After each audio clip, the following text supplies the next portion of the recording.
call this meeting to order. Mr. Kelly is recovering from the flu, so he doesn't have a voice yet, so he asked me to read the agenda as we proceed through the meeting.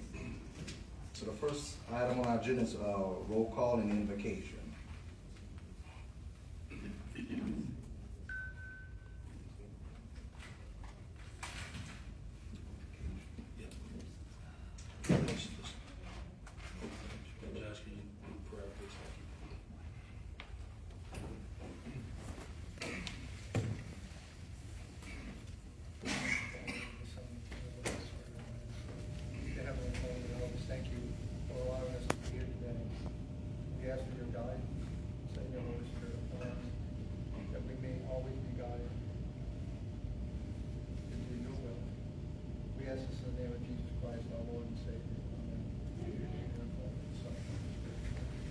We'll have our Pledge of Allegiance.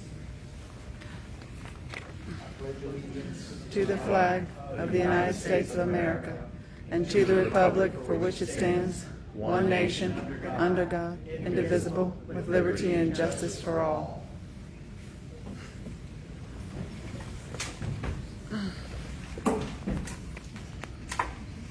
Next item on our agenda, we have approval of minutes of October 16, 2023. Regular board meeting. Not here. I'll move that they be approved. I second that.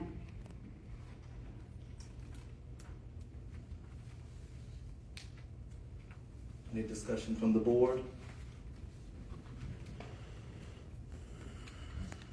Okay, hearing none. All in favor say aye. Aye. I'm sorry. Comments? Any opposed? Hearing none, the minutes are approved. Next, we have comments from the library board. Any board member comments?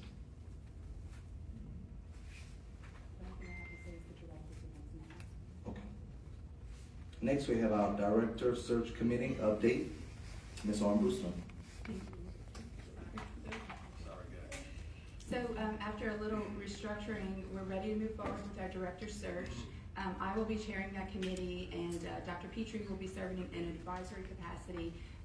We're very grateful to have him to offer and to volunteer his time and talents and expertise. This is what he does for a living, and he's agreed to volunteer to help us with this process, so we're grateful to him. And also for the two librarians from our community, Ms. Terry Trahan and Ms. Dawn Williams, who will also be joining us on that committee. I met with Ms. Monroe last week at this time, and requested some information from previous searches so that we can get started and have something to go off of. And she's already been able to locate some information and get that to me, so thank you, Ms. Monroe. And I think you're still working on others, or if you can find. So I have been in touch with the committee members, so we'll start sharing that information and scheduling a date hopefully soon. And that's it.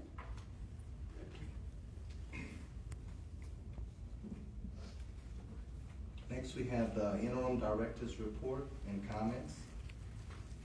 So the library received a surprising but very welcome check in the mail for $37,200 from the LK and Cheryl Adamson Foundation. We're working on having this money moved into the 23-24 budget to assist with programming and services. Going forward, the library will receive an annual distribution of varying amounts. The donation is unrestricted. The Acadiana Advocate published an article highlighting our Museum Pass program. This program has been in place since 2018 and started with just the Hilliard Museum. Since then, we've added the Alexander Mouton House, Children's Museum of Acadiana, UL Lafayette Science Museum, Vermilionville Living History Museum, and most recently, Acadiana Center for the Arts. To date, 6,896 passes have been checked out by patrons. Recent staff changes, Jim Bass is lateraling to West Regional as their new assistant manager. Perry Misner is lateraling to North Regional as their new assistant manager. Becca Fall was promoted as Children's Librarian 2 at the main library. Brian Legendre was hired as the building superintendent. Kayla Huntsberry was hired as a new LTA 1. The library is in various stages of filling the following positions: Librarian 2, Librarian 1, LA LTA1 Director's Executive Secretary, and Library Director. Overall, we're doing very good with filling vacancies. West Regional and East Regional are fully staffed, and I anticipate North Regional to be the same very soon. I wonder if they're internal transfer versus from outside the parish. Thank you. Next, we'll have our facilities update and financial report. All right. So for the South Regional Library renovation project, we have received the construction documents from the architect. We are in the review process. Library administration is working with Public Works, and we're just going over all the plans and specifications to make sure they were within the guidelines we discussed, and we're going over the budgets and the estimated costs. We hope to have this phase before the Board of Control in January, so they can vote for us to move forward into the bidding phase. Pricing estimates have increased again by $144,000. We are getting tight on the budget for this project when you consider the estimated cost of the renovations with all three alternates and the roof replacement as well. We're about break even at this point, so we'll have to see how things go forward when we discuss in January and go up for bid and see what alternates we can afford to, accept at that time. As for the North Regional renovations, after the last meeting, we walked the grounds with the architects and identified several drainage improvements needed. A lot of the ground is higher than some areas of the building, so we're getting some of the water blown in at windy rain events. So we're gonna regrade some of the grounds and clean out all the ditches and swells and make sure everything flows properly. But just to make sure everybody's on the same page, the architect team is scheduled to meet with the City of Carencro, drainage contractor, fence to maker, just to make sure we're doing everything within the City of Carencro rules and just make sure we're all coordinated correctly. And as for the Northeast Library land purchase, the survey crew was scheduled to mobilize on Wednesday, November 15th. The survey crew is focusing on the boundary-related tasks first to get the subdivision of 6 acres established, and they're trying to get the initial plat submitted to the Planning Commission by the application deadline of December 7th, so they can be on the January 22nd meeting. If approved, we're anticipating final plat 2 to 3 weeks after that. So it's moving forward. Landscape maintenance, all regional library locations. As part of our contract, the contractor RCI has performed the biannual services of fluffing up all the mulch, adding mulch, shrubs and trees, and replacing seasonal flowers. And then also at the North Regional Library, we were able to make some upgrades to the teen computers. We replaced furniture, and we were able to double the number of teen computers at that location within the same space. As you all know, the demand at that location after school is pretty high, so we felt this was a good project to kind of meet some of those needs. That's what I have for facilities. And then moving on to financials. I don't have any financials to report for the new fiscal year, which begins November 1. Obviously, we're just starting the new fiscal year. But what I provided you with was a financial report for last fiscal year ending October 31st, 2023. These are not final numbers either. Those won't be available until about April when the audits are completed. But as of November 16th, our revenues were around 12.9 million and our expenses were right around 11.1 million. So I'm projecting a pretty good surplus for the last fiscal year, so we're doing good. And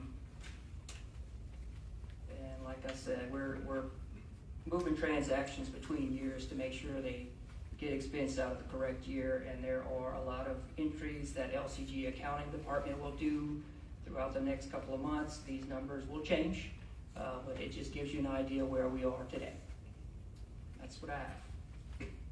Mr. President, may I be recognized, please? Yes, sir. Larry, I have just a brief question. When you look at these numbers last year over previous years, how does that pan out as far as a comparison of how well we're doing that past year from other years?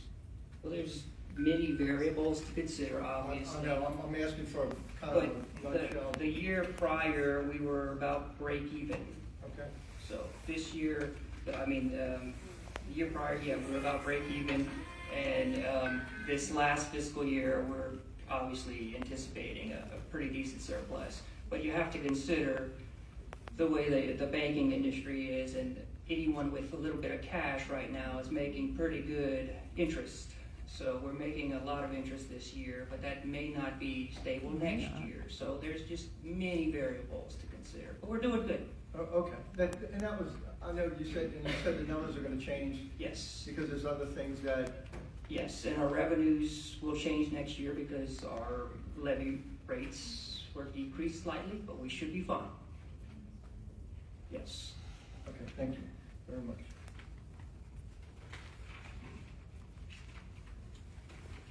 Next, we have our new business, library book discards, September to October 2023.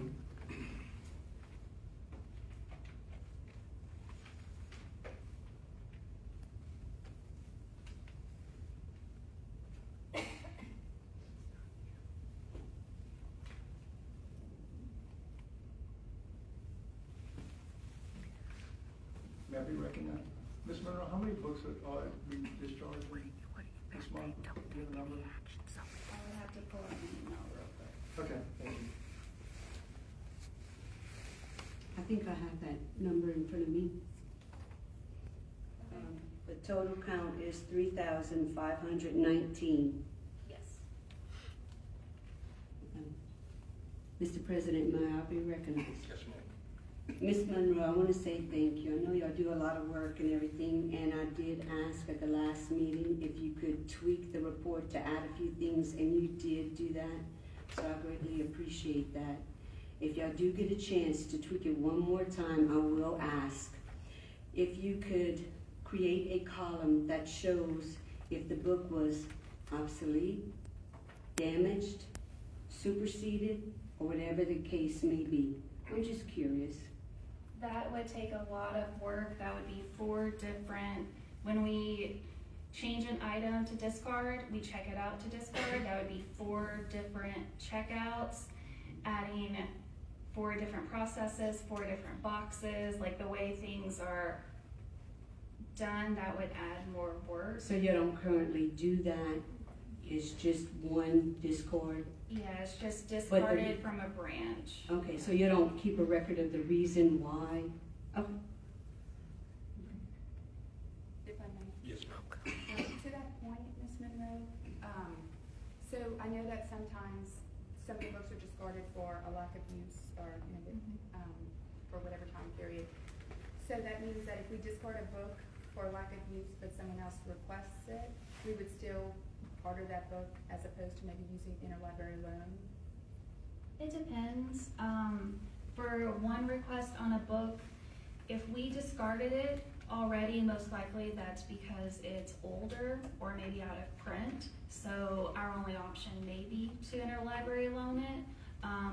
If it's something we discarded a long time ago, but it is having a resurgence because Netflix picked it up to make a TV series out of it, we probably add it back to the collection because now there's a demand for it.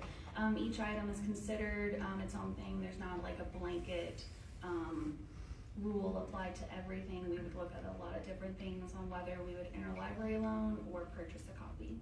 Thank you, and that makes sense what you said, but I guess to Ms. Arsenault's point, if we're not tracking, or is there some kind of data that we're tracking to know if book A was discarded, then for this discards, and say that in 3 months a patron asks for it and we're just gonna order it, but potentially if it's not.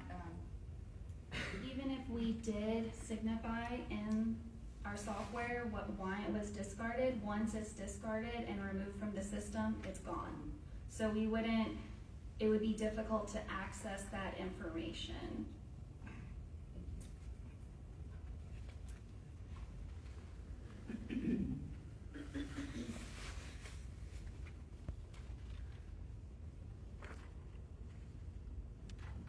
I'll make a motion to discard the 3,519 books that were, I'm sorry, I wanted to make sure, I didn't hear anything from anybody else, I'm assuming that there was nothing else to discuss. Okay. I'll make a motion that the 3,519 books proposed to be discarded be discarded. Second.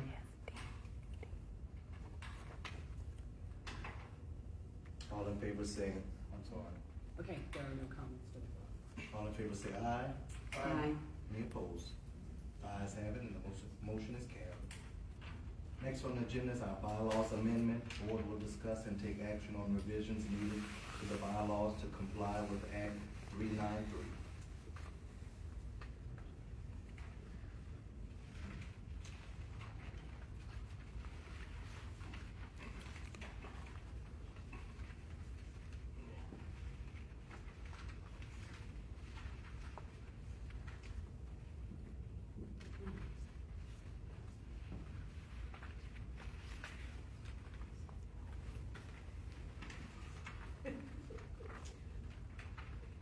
Mr. President? So we got a lot of information to review and stuff, and I noticed that there was one change made to our bylaws, Lafayette Parish Library Board of Control. It's on the second page. Ms. Page, you are the one who inserted this change so that, Section 7, yes. okay. Article 3, Section 7. Yes, Article 3, Section 7. And that was the only change that you made to our bylaws? Yes, Or suggested changes that you made? yes.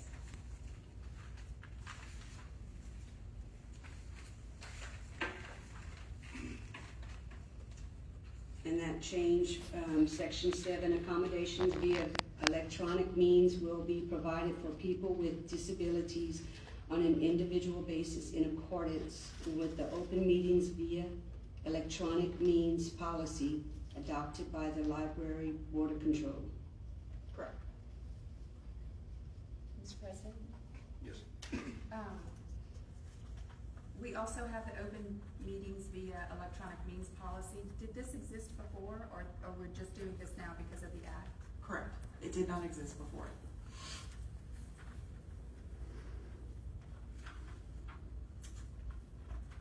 I did have a question about the second piece, the open meetings via electronic means policy. The last paragraph says a designated representative shall provide the requester with the accommodation, including the teleconference and/or video conference link for participation via electronic means as soon as possible following receipt of the request, but no later than the start of the scheduled meeting. I need a little clarification on that, because when I read that, do they have to request this 24 hours before our meeting, or can they call 30 minutes before our meeting and we have to comply?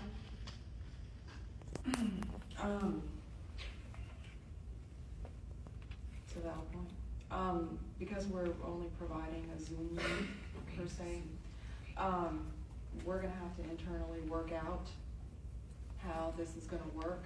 The information is gonna be printed on each agenda, and it will have a deadline on it, for people to call in so that we can appropriately prepare.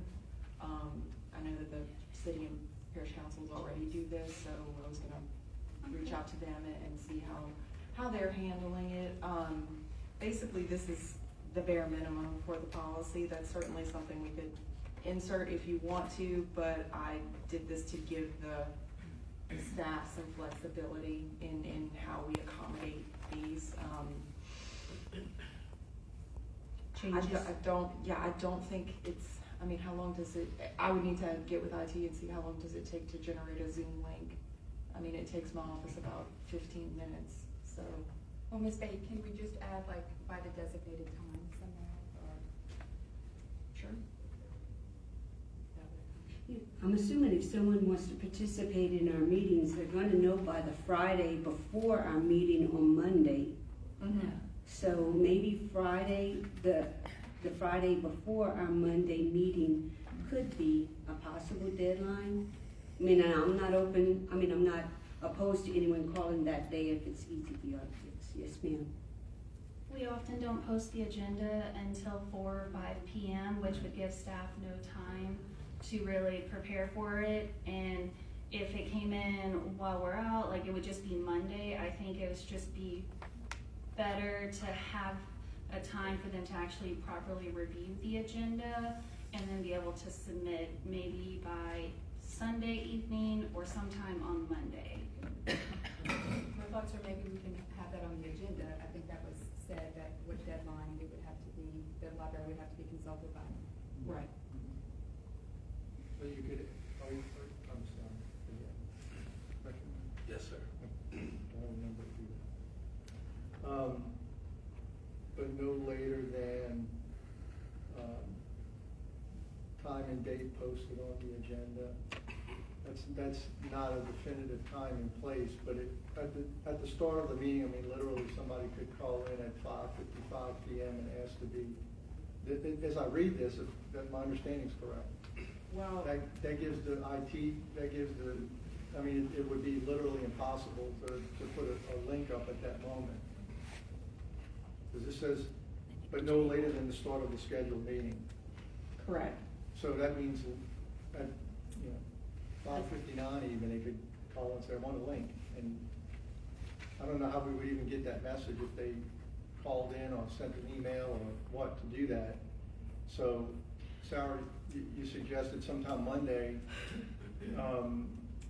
maybe Monday at noon, 2 o'clock. I mean, something like that to give enough latitude for people to be able to access it, but at the same time give the IT department enough time to actually create the link and get the equipment here. I mean, both parties have to be. I hear your Compliance is always concern, reasonable. but I'm thinking if we let them chew on it a little while and think what would work for them, if we could choose verbiage that would allow them the flexibility to schedule a time or determine the time.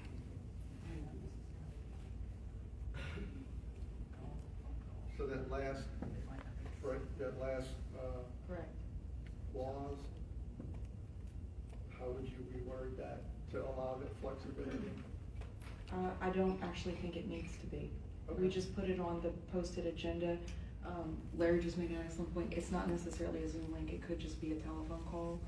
I think it's something I think the point here, the intent was to leave it a little loose for IT and to see what they can actually accommodate and how many requests we're actually getting, because we have to actually reply and ask, do you have an ADA compliant disability, and they have to respond. So it could just be a teleconference that a number of people call into, and we'll have to work out the procedure for how they provide public comment and be recognized for that. Same with a teleconference we could get to at the same time. So the policy only requires us to make the accommodation. I wasn't gonna dive into the specifics of exactly how and when we can keep that in internal policy and put a deadline on the agenda. It just needs to be reasonable to comply with the ADA. Okay, thank you. I was just concerned that we didn't turn up the staff going, hey, we gotta do something right now. Mr. President. Yes. So, and y'all just said it, because one of my questions was, who's gonna be responsible? Because in one of the paragraphs above, it was talking about the public notices, and it said, that let's see, open meetings shall include the name, telephone number, and email address of a representative of the board to whom a disability accommodation may be submitted, but that could be IT. Yeah, we're going to Most likely, we'll set up a separate email address that they could send these to, and then also have a phone number available. If we have an advance notice, that's great, but we could also set up, just have a Zoom link ready to go. We could have one every month. This is the Zoom link, and our plan is to have an IT staff join us in the board meeting to handle all of those. So none of us, since we already have our roles in the board meeting, this person's job would be to field any incoming requests and make sure everything's set up for them to participate. Okay, so when we're talking about the Zoom meeting and stuff, this policy is for people with disabilities. This only applies to people that meet the qualifications of a disability. So we can't, or people in the audience can't just say, hey, I want to do a Zoom meeting tonight. I don't feel like going to the meeting in person. I need clarification for that. Just It's only supposed to be for members of the public with a disability that has been recognized by the ADA, but technically to be ADA compliant, we can't question them on what that disability is. oh no, that's We can only ask them if they have it or not, right. and ask them what accommodation they need. So a Zoom meeting would be no cost to us, no extra cost to us. Yeah, Probably a little overtime. probably over time for an IT person to be here. Okay, y'all have any idea how much? I'm just curious. Depends on how long the meeting goes. Okay.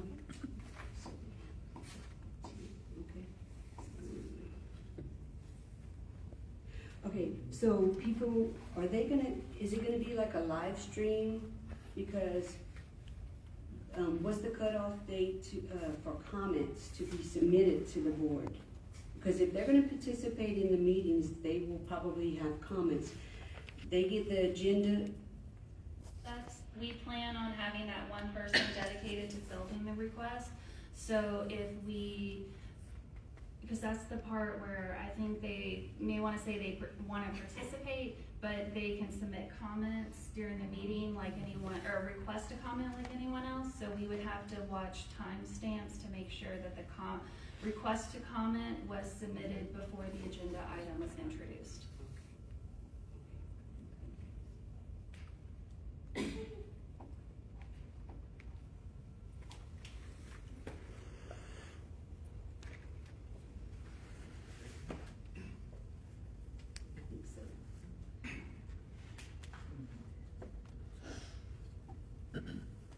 Board discussion.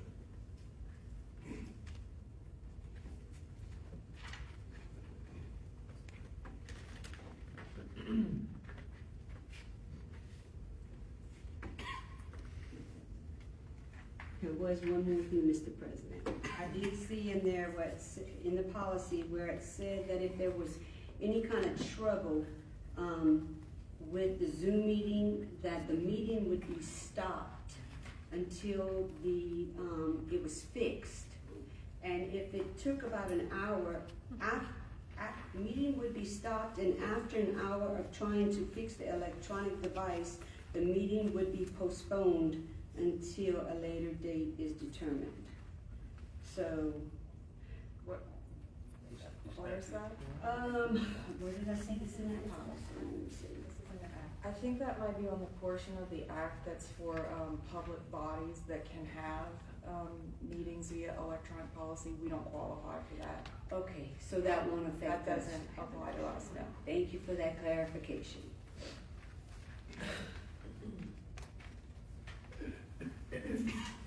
Mr. President, that's it. Any questions?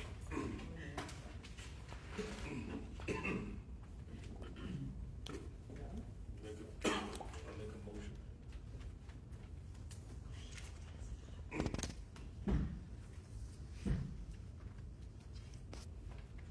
Let's see. I'll move that, the amendments to the bylaws as presented are adopted. I'll second. That's for the bylaws? That's the bylaws. All in favor say aye. Any opposed? Ayes have it, and the motion is carried. Next on the agenda, we have open meetings via electronic meetings policy. The board will discuss and take action on a new policy to comply with Act 393.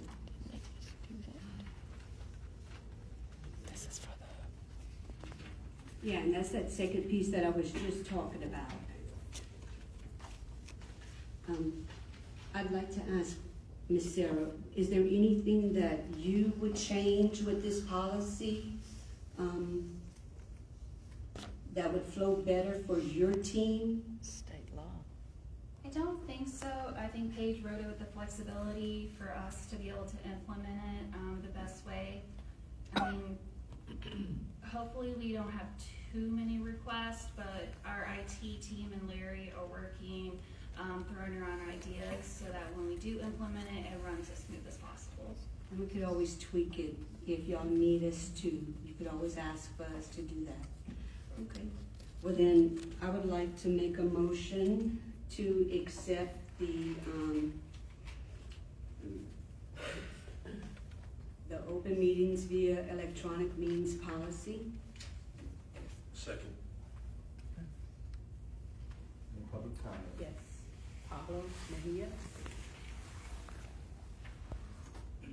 My name is Pablo Mejia. I'm a resident of Lafayette Parish, parent, veteran. I'm a library supporter. I welcome this policy change, and I would just like to ask you, as the staff has said, providing a Zoom link, which could be provided every month, is minimal to no cost. I would urge y'all to consider separately to just providing a Zoom link so other people without disabilities could just witness the meeting. That's it. AOC live streams every meeting on their channels, either channel 1 or 2. It switches depending on their schedule, but we're being live streamed right now. And that link is on the page with our agenda? It is. We added it to the library Board of Control webpage, and that permanently mounted camera up there in the corner is AOC. So they're committed to doing this in perpetuity. I didn't have another question. I'm sorry, Mr. Pablo made me think. So, will we be doing this if we do not have a request for someone to participate in our Zoom meeting who meets the disability qualification? Because if there's gonna be an extra cost incurred with this and there's no one there that is wanting to participate in the meeting and they're gonna have a deadline to say whether they want to participate in this or not, is it going to be done automatically every meeting or per request? I would advise no, if we don't get a request by the specific time, we wouldn't incur the cost. This is a limited accommodation for those with ADA disabilities, because the open meetings law is very emphatic that you have to actually be present to participate in the meeting. So this is a literal accommodation, and no, I don't think we would have an IT person here if we didn't proceed with it. I appreciate it. Thank you.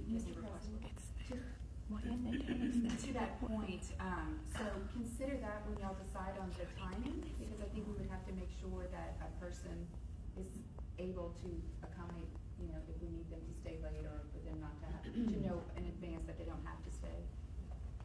Thank you. No more comments from the public.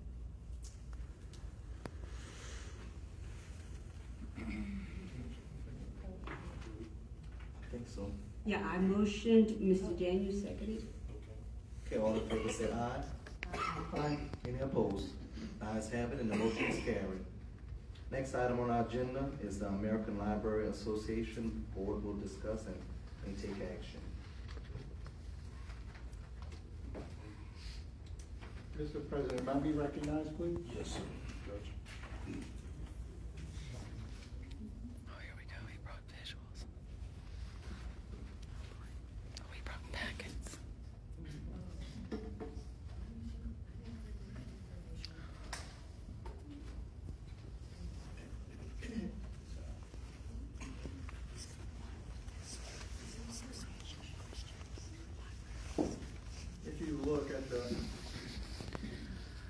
first page of this little packet that I put together, you'll see this, and it's a description here. This is a Soviet propaganda poster, and you'll notice the gentleman who is above the, this is supposedly, this is a lithograph from 1932.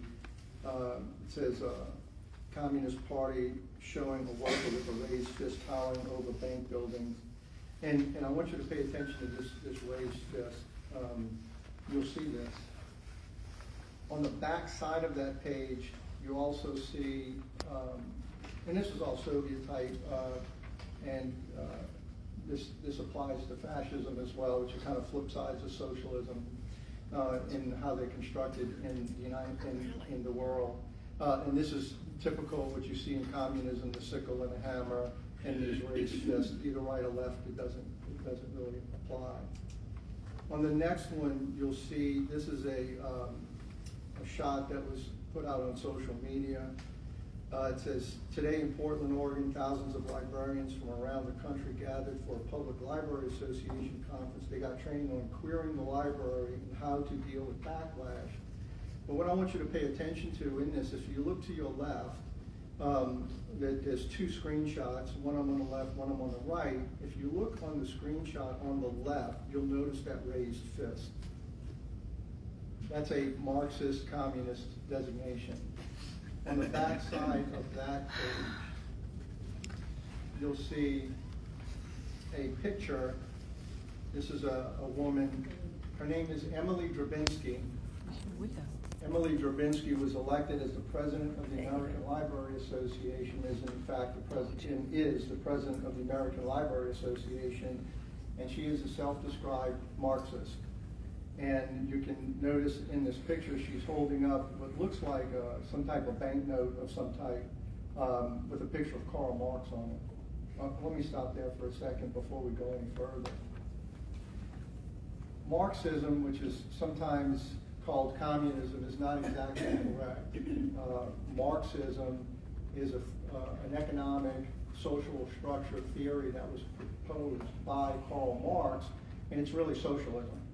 So socialism in the 20th century in particular has taken two forms. One of them is communism, and the other one is fascism. And so I know people like to think that fascism is from the far right, and it's not true. The German Nazi Party was the German Socialist Party, or the Socialist Party of Germany from 1930s. They were socialist. And then, of course, the more common that we see is the Socialist Party that turned into communism in Russia with the Bolshevik Revolution in 1917. Since that time, if anyone cared to read a book, I want to say the author's name was Bergman, but if I've got that wrong, forgive me, I can't remember. It's been a long time since I read it. The title of the book is known as Venona Secrets. And the Venona Project was a project put on by the United States Army Intelligence Service, and it began in the 1930s because of the Communist Party infiltration into the United States. Many people may have heard of something called the Pumpkin Papers, or Whittier Chambers, or Harry Dexter White. Harry Dexter White was the Deputy Secretary of State under Franklin Delano Roosevelt and was, in fact, a communist spy. Ethel and Joel, I want to say Joel, again, forgive me if I... No. The last name were the Rosenbergs. The Rosenbergs were tried for treason, and they were executed in the United States in the 50s. Joel. Why am I giving you this history lesson? Well, because we see that in the United States, in particular, our country was founded on different principles than socialism. Socialism, Marxism, communism, fascism, they are all forms of government and social and economic structures that have government control over things. There is no such thing as private property. If there is any private property, it's extraordinarily limited. And usually it's a few elites that own property or businesses in the case of fascism, and then they go to the government controls the means of production, etc. In Marxism, socialism, communism, fascism, those things are all sort of synonymous. We've changed the words around to try to hide those people that purport these types of ideologies to hide the truth of what it is. Unfortunately, this has been about trying to destroy America. This is a long-term project by communists since the 1920s and 30s. Again, this book on the Venona Project that I mentioned previously, the Army intelligence began uncovering the communiques going between Moscow and the CPUSA, the Communist Party of the United States of America. And that went on for a long time. Some political operatives in the United States tried to stop it. The Army kept it going, and then those communiques were declassified, and these people wrote a book. These two gentlemen wrote a book about it, and it shows this infiltration. And why do I bring all of this up, and what does this have to do with the ALA? The members of the American Library Association, the majority of them, voted for a person who identified herself as a Marxist. This is extraordinarily troubling because Marxism seeks to destroy the foundations of this country, which are built on individual liberty, which are built on private property ownership. Every human being is endowed by their Creator with certain unalienable rights. This is the truth of what this is. If you want to see the result of communism, we can look back at the 20th century, which was not arguably, absolutely, definitively, the bloodiest century in human history. Lenin, when he took over the Soviet Union, was responsible for many millions of people dying. Joseph Stalin, who followed him, killed 30 million of his own people. Adolf Hitler was responsible for the beginning of World War II and the destruction and the attempted to annihilate and genocide of the Jewish people, and killed 6 million Jews, along with many other people, plunged the world into World War II, in which 70 million people died. Mao Zedong, another communist, socialist, killed 70 million people in communist China to come to power. Pol Pot is another one. If you want to see the results of it, North Korea is a great example. Cuba, Che Guevara, who is a murderous thug. All of these people purported to follow the dictate or the social structure of Karl Marx in socialism. If you flip to the next page, this is a news article. Marxist American Library Association chief. Libraries need to be sites of socialist organizing. This is not now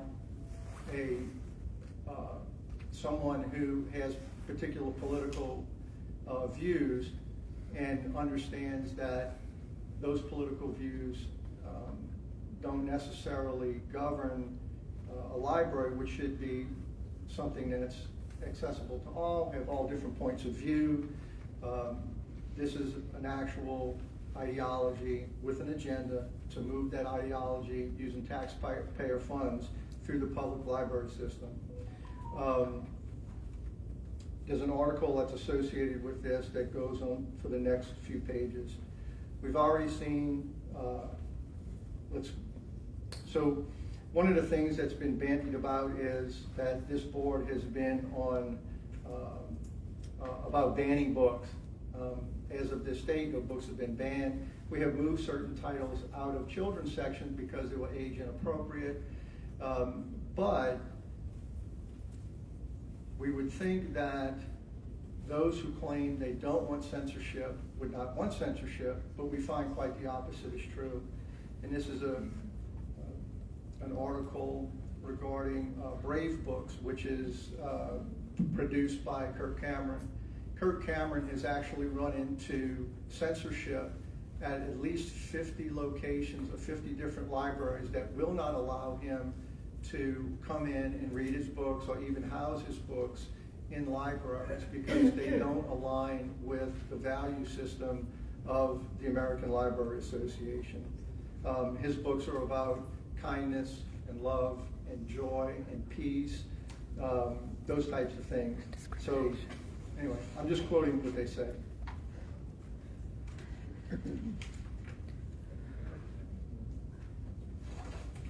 again, you can read the articles that I have here. Moving on, this is again another photo of Ms. Drabinsky. She's not the only one. Apparently this is kind of pervasive throughout the organization. I'll let y'all go through that. Oh, I know who he is. I know the whole thing. He rented a library in Jefferson Parish in August, and nobody stopped him. He rented a room and read his books. Go ahead, I'm sorry. Yeah. I actually have, I found this too, what you're referring to. I have an audio of, what you're referring to, so I think it's worth the board hearing, because I don't know if they did hear it or not. I was disturbed by this too, because, let's see, we have the, Library Bill of Rights that claims to purport no censorship. Libraries should challenge censorship. That's their third tenet. Their fifth, a person's right to use a library should not be denied or abridged because of origin, age, background, or views. The sixth point, libraries which make exhibits, spaces, and meeting rooms available to the public they serve should make such facilities available on an equitable basis regardless of the beliefs or affiliations of individuals or groups requesting their use. So that, if we're living by this, because supposedly that's what we hear all the time, that the ALA, we have to follow the ALA's Bill of Rights, but this isn't Drabinsky, it's, what's her name?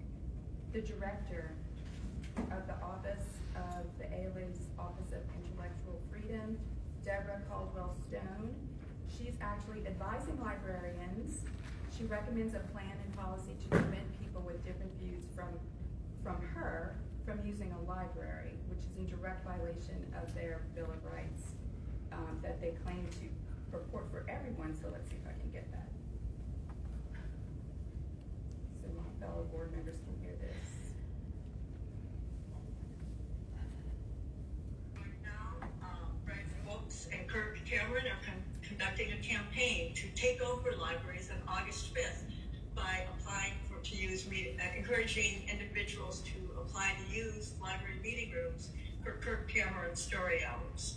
So let's look at how you can use that public forum doctrine to construct policies and procedures that will help you keep control of the library yourself.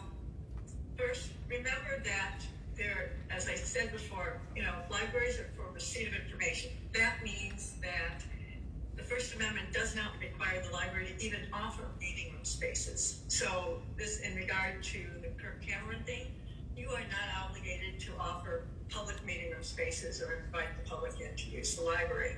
Of course, this might be something you don't want to do. You don't want to deny your community access to a public meeting room to serve those community members and community groups that really need to use it. In which case, you need to develop policies that leave you in control of the library.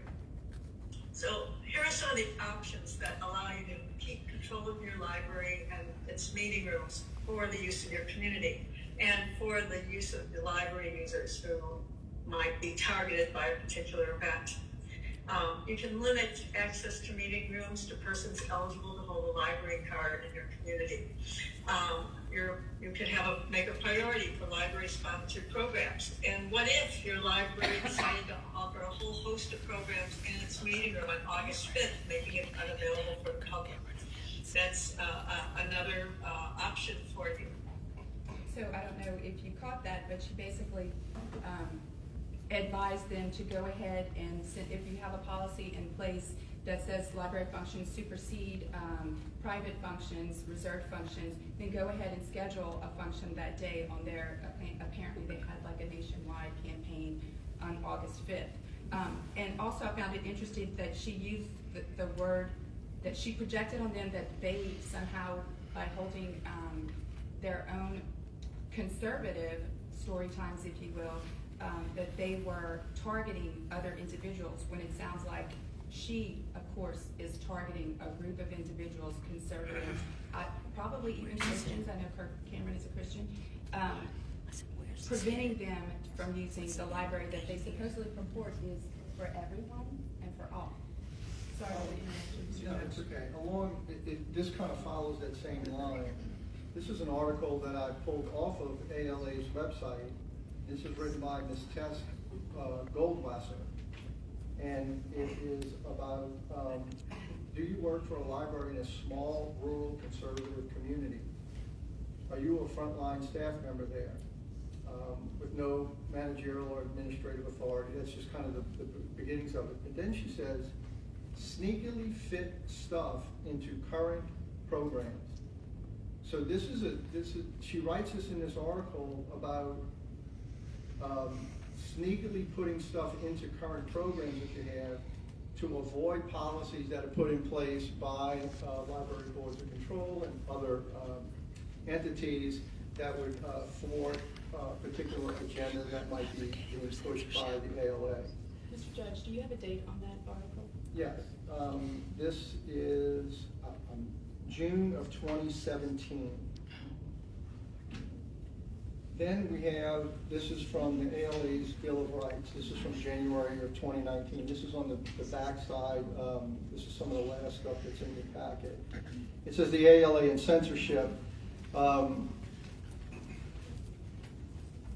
person's right to use libraries should not be denied because of their origin, age, background, or views. So according to ALA, it doesn't matter how old someone is, they should have access to everything that is in the library. We've seen some of the materials that we thought prudently to move out of the children's section because they're just simply completely inappropriate for children to have those things. A challenge is an attempt to remove or restrict materials based upon the objections of a person or group. A banning is the removal of those materials.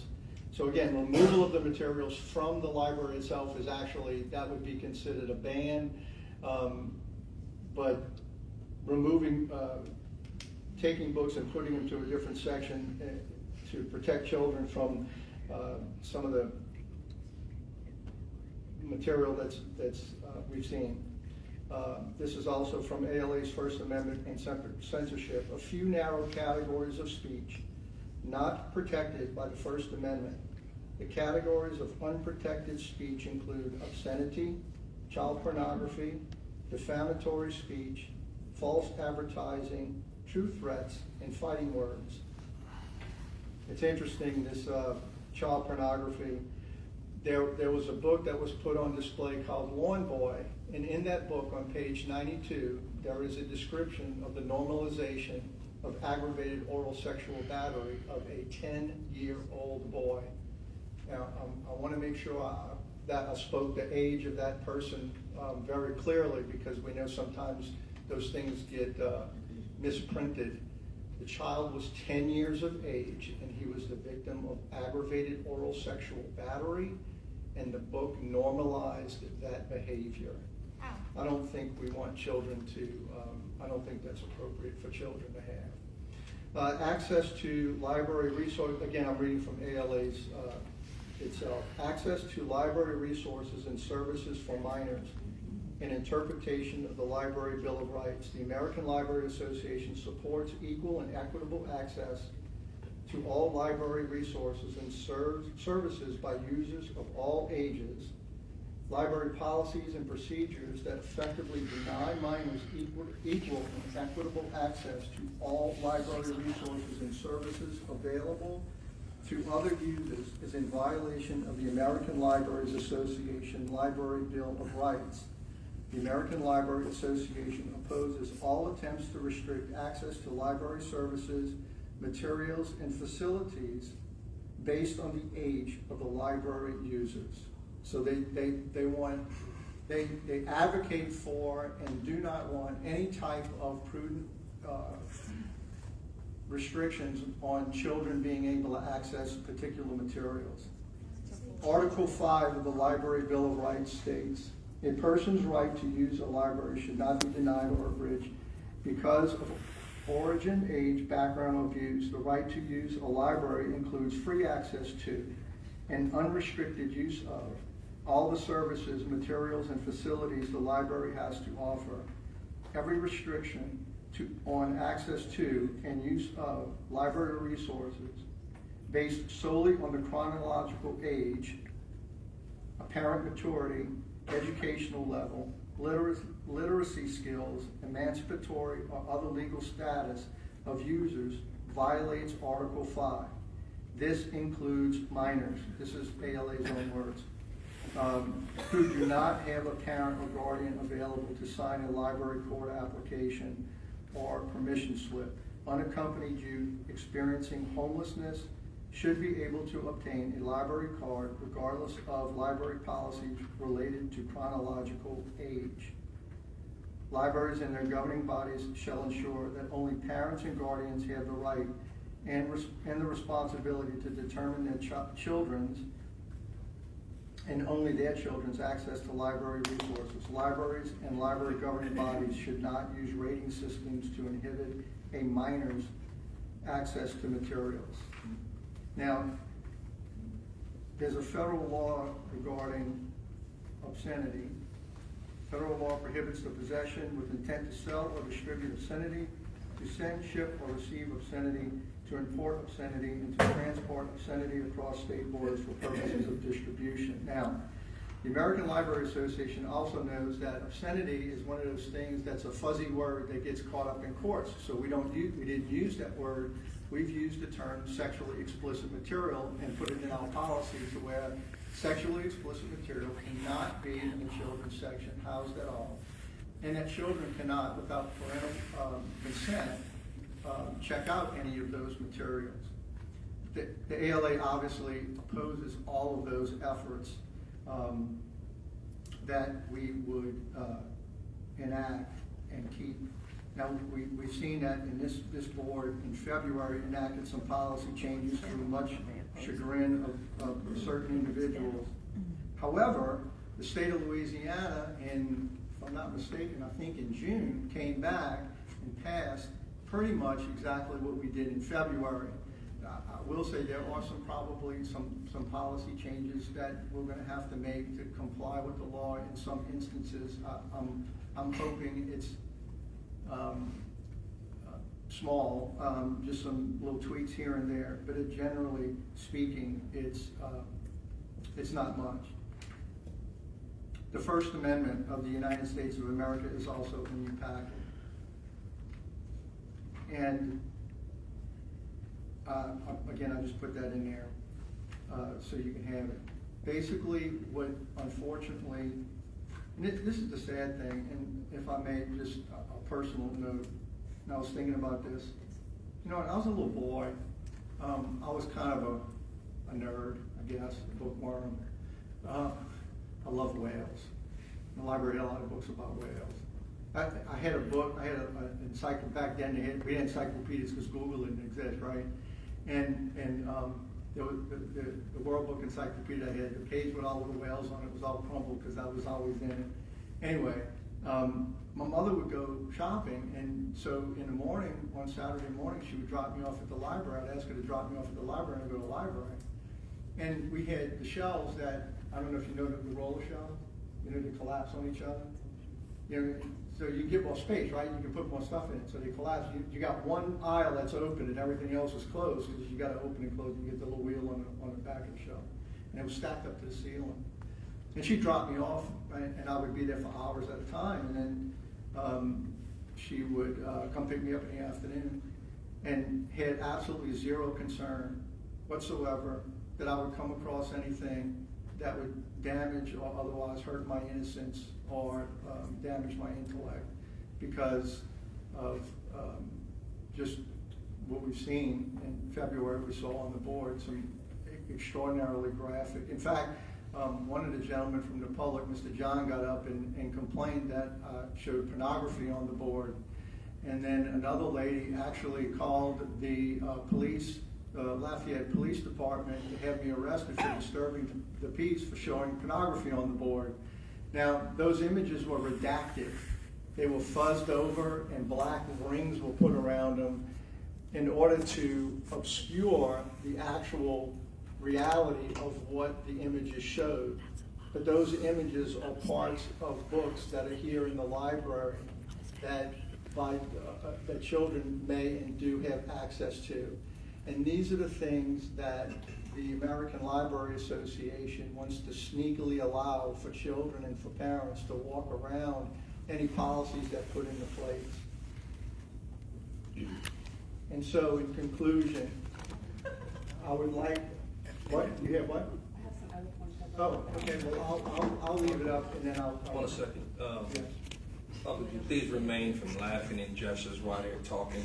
We're trying to get a presentation so we can understand how to best move forward. Okay? Where's our presentation? Where's the literature? Point of order, cited? please. Point of order, please. Point of order. Where was this, recording source Point of from, order. Stephanie? Point of order, ma'am. Point of order. Just, you have a chance to have public comments.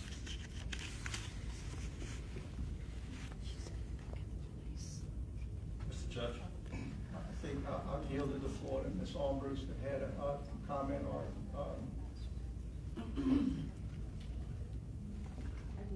okay, I yield. So, yes, I did a little bit of research too, and I had some concerns as well. Some of the information I found the same as Mr. Judge. But one other thing, from the same lady that I just played an audio of, I'll do the same. Deborah Caldwell Stone, again, the Director of Office of Intellectual Freedom, she gave a webinar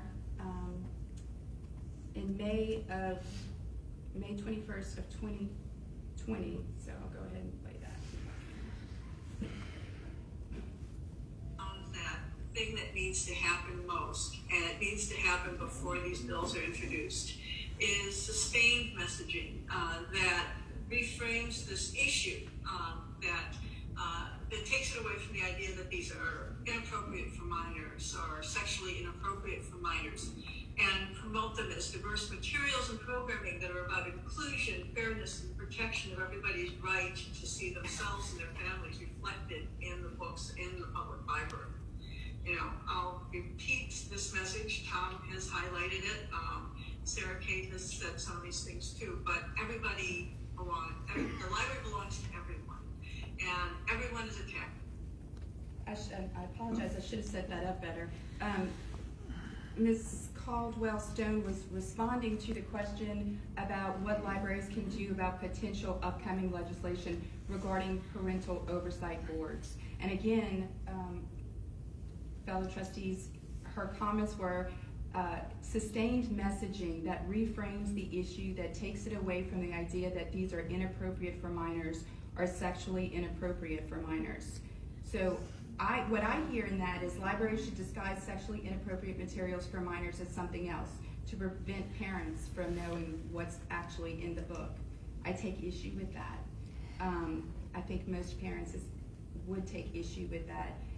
Also, she once again said the library belongs to everyone. Everyone is a taxpayer. But I just showed you in the previous audio, and then also Mr. Judge in the article that he referenced as well, libraries apparently belong to everyone unless you want to read a brave book, because she specifically advised librarians around the country how to prevent that from happening, how to control their library to prevent that from happening. And again, this is in direct violation of her organization's Bill of Rights. So I absolutely have concerns with the ALA. And I will say, Mr. Judge pointed out the current director, president. She started off with that, but I want to point out this, Mrs. Stone, this last audio that we heard was from 2020. Your article was from 2017. So we cannot be naive to think that this is just happening now. This has been happening throughout. It's not just because of this current administration. So I think we would be terribly naive to think that this is just something new and it's just this due to the current head, which I believe she only has 1 year anyway, but it's not just one person. It seems systemic.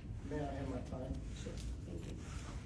As a result of all of what we've heard this evening and the deep concerns I have, particularly about the Marxist influence that is absolutely antithetical to the United States of America, our Constitution, and the Constitution as designed by the state of Louisiana, I will offer this following resolution and make a motion that it be passed. Resolution of the Lafayette Parish Library Board of Control. Whereas the American Library Association has elected by the majority of its members to the office of president a person who by our own self-description is a Marxist.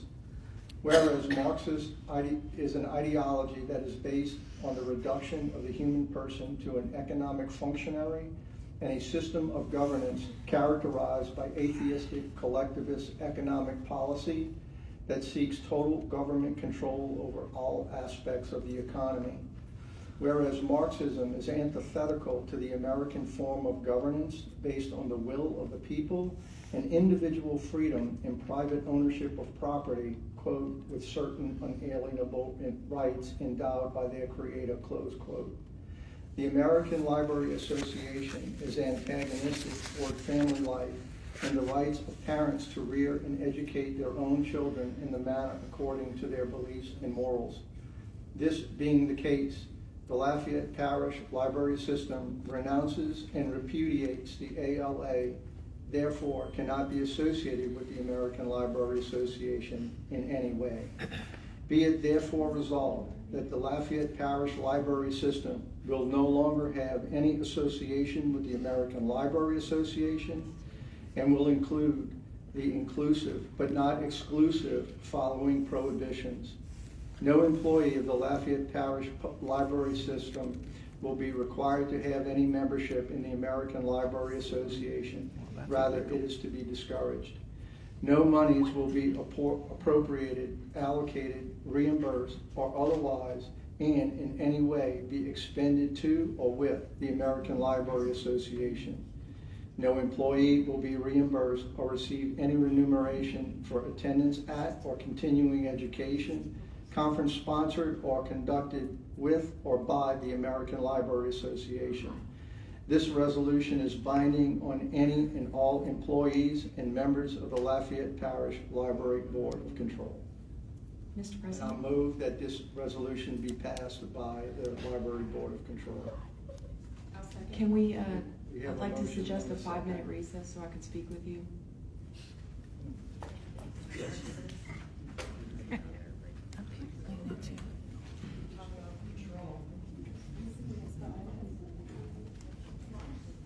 We'll pause for a 5-minute recess. See, it's actually illegal because the director has to. I don't even know what to say. I have nothing to say. I can't. Oh, I have plenty to say. Good, say it for me. I have plenty to say.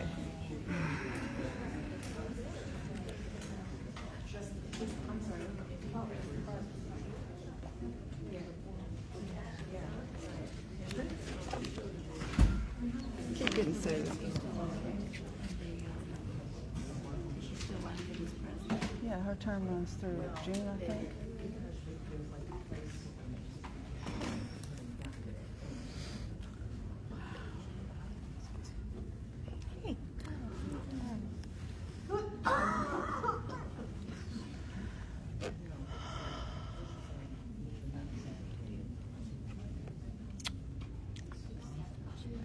I'm sorry, have you not met my husband? I'm sorry, this is Peyton. Peyton, this is my husband, Pablo. I just, sorry, I'm just. No, it's a lot. Not ready to. Well, I don't even know how to respond to something like this. I mean, this is just, Was that last paragraph? I mean, it was strong? obviously Or the plain. last? Yeah. I'm gonna give Rodrigo one of my. Oh, yeah. He's Yeah, not, this- here's what I have to prepare.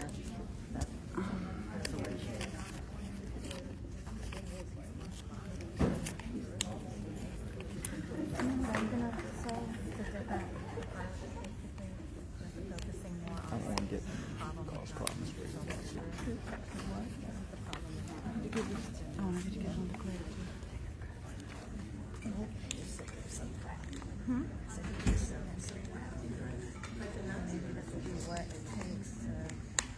No, it's built all the whole road. I think this is wonderful.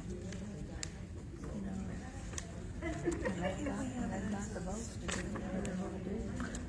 These are the two people missing. We got it. It makes sense though, like it's an unfortunate.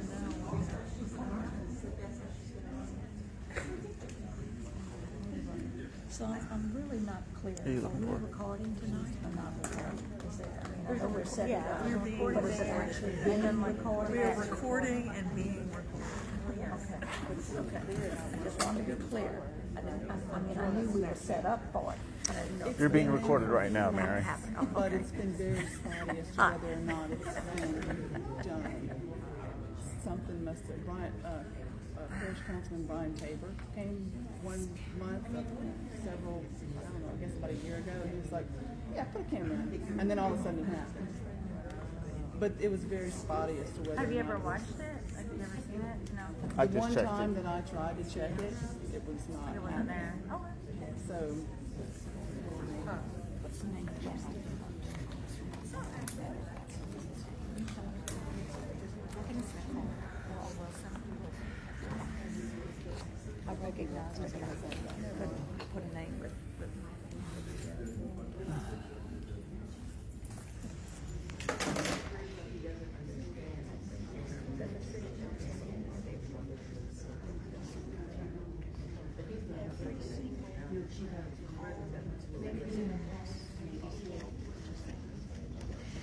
So whose meeting?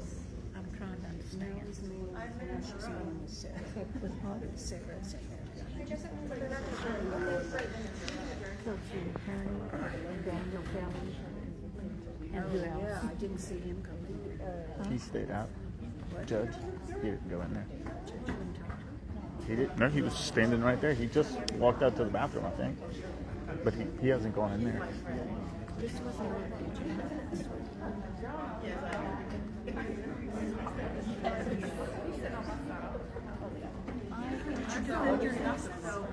So I turned it in. My advisor pushed for extension to turn it into graduate school, and he went on for a week to a conference. So he's reading it tonight. I'll find out more tomorrow. But I think I'm graduating. We'll see. I'll take it back. I was an employee of the school system, and I paid my own membership to ALM, and I don't believe that my boss could have told me that I couldn't be a member of ALM. I think that's what she's in there telling. I mean, they wouldn't pay for it, but Yeah. Oh, they wouldn't. Acadia Parish doesn't. I actually, most of the time, I could get leave to go to conferences, but I had to pay for it myself. It's just a budget. Freedom of Association. Yeah. Yeah. Only those guys got those little packets. I want everybody to We talk want the about packet. Yes. The packet. Yeah. I probably, Should have asked the lawyer. I wonder if James would give us his packet, a copy of his packet. Sure.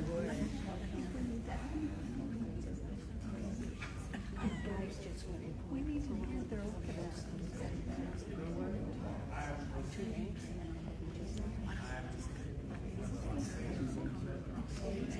I bet that people from TV10 are so glad they came.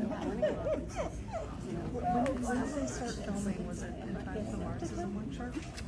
Yeah, I think they were here though. I think so. Is this locked up? I can't. I'm trying to. Okay. Texted my mother that we kept hearing about Marxism. What'd you say? She is not responding. Melanie said to narrate what is happening during the break. Nothing's happening during the break. Paige Bate has taken Daniel Kelly and Sarah Monroe into the naughty room to speak with them concerning Judge's little resolution. My suspicion is that she's in there telling them that he can't do that, probably because it's illegal. So we'll see, though, when they come out. Judge seems to have run away. We don't know where he is. Stephanie's gossiping. Oh, no, here Judge is coming back. She is very extremely deferential. He's got his poker face on. Frankly, likes their attention. He never cries in public. Gonna wait till he gets home.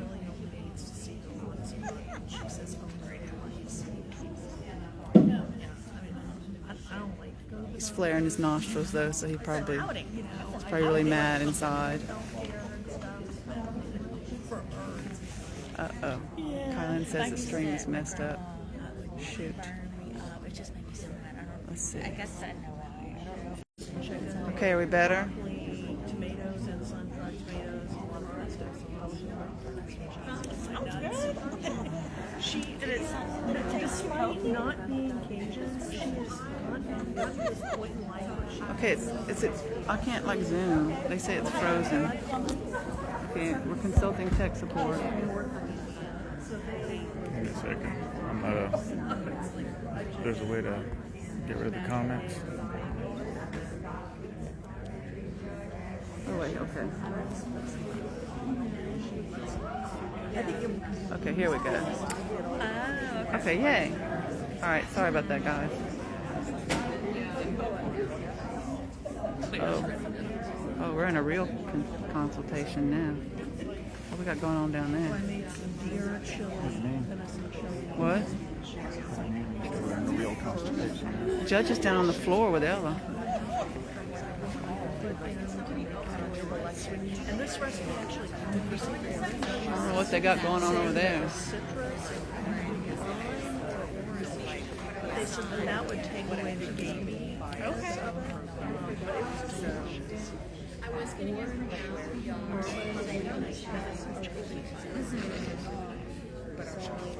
Oh, that sounds really good. So do you cook every night? All right, who's doing the public records request for the packets? I can't do every public records request. Somebody else has to sign up for one. And I believe that she's barely Head to head, literally forehead to forehead. What is going on? now that electioning all us over, I want to start cooking again. We've got really bad. It's only a mortal sin if the woman does it. whatever we can grab. This is gold. Patriarchs can do whatever they want. Great article like last week. I think my mother is particularly carb conscious. Oh, back in the chair. Trying to kill her. Legs are crossed. Said that leftover processed when the carbohydrates cool, the molecular structure changes. Needs a drink now. What do you think's in that drink? So it's more Vodka. like Some kind of whiskey. Have you? and so I eat a lot of leftover food. Yeah. 6 days a week. Have you tried or familiar with parent fries? Yes. Okay. Well, because it's supposed to be like all the things, like all the good things you want. Not You the bad know things, that socialism and fascism are synonyms. They're crazy. Yeah. No, I tried it. I'm on my couch trying to eat. I'm in my pajamas. The blood of Christ. Put your comment up. Did you put your comment I up? know. Yo. This is the ticket in town. This is the ticket I right was here. like, I'm not gonna go tonight. It's gonna be fun. So you made it for the marches and I was like, well, I was on my couch. I was like, why is nobody stopping this? He just lets them talk. Oh goodness. Drink. I think the country is better. Thailand. Nice to meet you too. Oh man. This is insane. And did you know there are several mountain ranges in Wales, which are quite interesting? So we can hear. They are also socialists.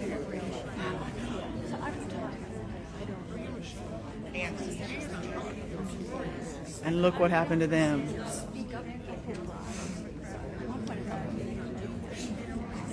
But Paige has got Daniel Kelly in the naughty room, so Well, I'm sure she's telling him that he can't do it. yeah, he can't. You can't tell somebody what they can have abortion with. But what you said is you said that they pay for some of the libraries to go. And you called it. Interesting stuff. Anything that he can take away, he's going to take away. And I'm just like, what did that do? I didn't even say because I couldn't like go on my phone. I know that's the thing. You can't compare it. I It just, no, that was his point. That's how you know it's a Robert Judge special, when it says And they got nothing. packets. We didn't even get a packet. Oh, I want a packet. Oh, look, his people are even leaving. Just still your seat? No, it's all, well, eventually, that's. I'll sit up front. Stay. Where are you going to sit? You can come sit up here if you want. I'm going to sit up here with Lynette. You know, she's got funny things. She always has There you go. Oh, goodness. And then the president was, he can't even speak. He's over there coughing on everybody. He was up there. I was like, oh my God, if I was James, I'd be like moving to the next chair. I was like, they didn't really say much last meeting either, did they? No, Judge like had a hand up his shirt, like moving his mouth. I'm sorry. Was that too much? Ooh, I said that on camera. I love the picture that you did though. Oh yeah. And they sell them at the Empty. There's nobody over there. Yeah. Amanda said his legs are wiggling again, so he's probably talking about porn.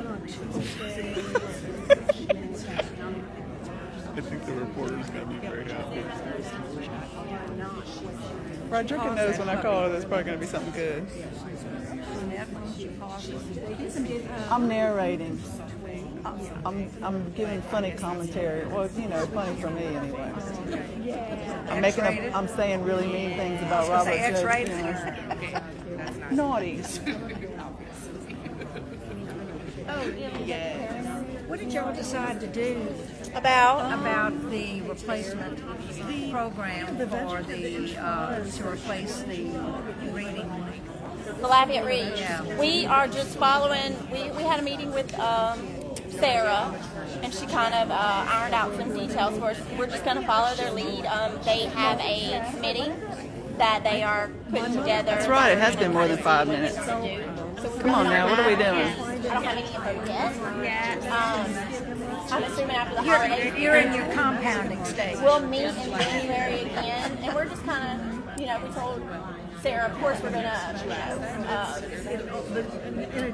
back them up however they want us to, however they want the program to look. She gave ideas, they might put it into 2 programs. They might do a whole bunch of different things. I have no idea. So they've not given any consideration to having a later year program, or is that still possible? That is still possible. Yes, ma'am. Okay. Oh, short. I just wanted to, okay, y'all wave to Facebook. Wave to Facebook, hey, Facebook. Oh, I like your shirt.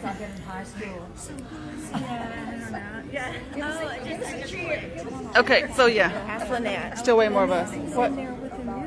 Daniel Kelly's in there and Sarah Monroe's in there. What was she doing?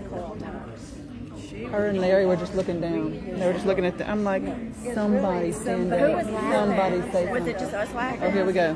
Okay. Oops, Stephanie was in there. It's been misused and controlled, but from a purely economic standpoint. Stephanie was about to have Amanda arrested at some point. Everybody could have participate in everything. I took theory of communism in college. Taught by a man named Jan Karski, who was recognized at the Yad Vashem and U.S. Holocaust Memorial. He was a Polish diplomat who made in and out of Poland to collect evidence on what was happening in the concentration camps, and brought it personally to President Roosevelt. He's a hero among the nations. I've recommended this book to someone. Well, I wish he was here. It's a book called Confidant. It's about a woman who's done more things, and I never heard of her, and I read it a lot. Anna Rosenberg. She was brought on board by Eleanor Rosenberg preacher during Franklin's administration. I guess it was probably 3rd term or whatever. Well, right, maybe 4th term.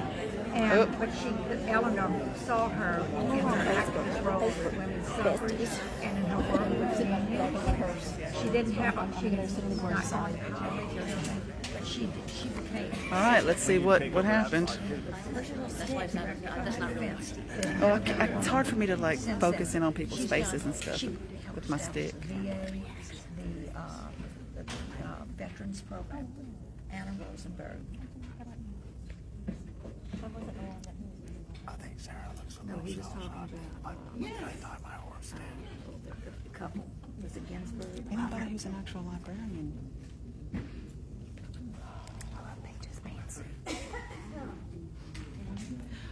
If they do this, all the librarians need to like walk out. They need to walk out. I'm not gonna walk it. Yes, I can.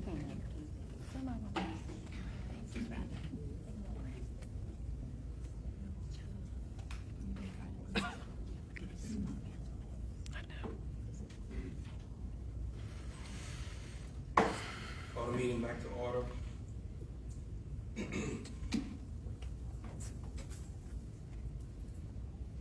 We had a motion and a second on the floor. Any public comments? Before we do public comments, the only thing I want to say is we have some concerns about the legality of telling employees what associations they can or cannot be affiliated with. I also have a few concerns because we have an approved budget for the fiscal year where we have a line item for training that we've allocated for ALA trainings, and technically we've already done that. It's in the works. We've got some employees that have already signed up for trainings. I'd love to give you a full legal opinion on that, but I don't know every law by heart, and I didn't know this was being considered tonight, so I could not prepare. In light of that, I would advise you to maybe take it up at the next meeting so that I can look into it and we could maybe revise or figure out something where we know we're not infringing on any employee rights. I just don't know every single law by heart. I can't give you a complete legal opinion, but I have concerns about the legality of this. That's all.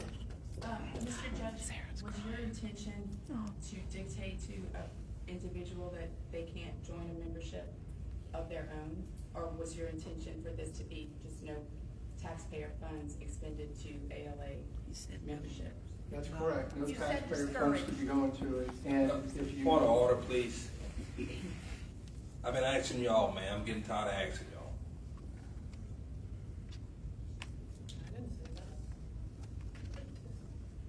It says no employee of the Lafayette Parish Library System will be required to have any membership in the American Library Association. It does not say that they cannot. It just says that they are not required. It says discouraged, which is a policy advocating against joining it, and implies that the board will look down on any library employees that do join it. And I have some concerns also about not reimbursing them for training as well, especially when all of them were hired on with that expectation. I really want to talk to LCG HR about it, honestly, because we do have all civil service employees as well, which is an extra component that I don't know all the logistics to. I just have some concerns, that's all. Very well. We also know, there's some other research that we've done, and thank you for the consideration. The Louisiana Library Association also offers a great deal of free training that's available. We know that. The intention of this resolution in particular is for the Lafayette Parish Library Board of Control to disassociate this library system from the American Library Association for the reasons stated. If someone wants to join in that association of their own accord, obviously that is not something that we can say yes or no to, but however, they should not be required to do so. I also know that as a general rule, and you can correct me if I'm wrong, but my understanding is that any rule or policy that is put in place would not affect things that are already or have already taken place prior to that in effect. So if this policy comes into effect and we vote on this evening, that means those people that have already paid for, signed up for, or otherwise made arrangements to engage in some conference or something like that, then this couldn't affect that. It would be going forward. And that's generally true for any kind of policy change or law that would be passed, ex post facto law, if you will. But Thank you for that legal lesson. My concern is that the funding that has been allocated is for the next fiscal year. We just started one. So this policy, technically, you're talking about not prescriptively taking effect until November of 2024? no. No, if there's been allocation for the American Library Association for this new fiscal year, I have no idea. I wasn't able to review it in time for this meeting. I see. Then no, it would take effect now, and we would not pay no further taxpayer dollars would go to this organization. I'm really concerned that this is not legal. That's all I can. Okay, thank you. It's y'all's decision, not mine, but I highly, my advice is that we take a pause, we come back to this, let me do some research and see what we can do. I'm sure we can find a way within the law to express your intent, but I'd not be doing my job if I didn't at least ask you to consider that. Thank you.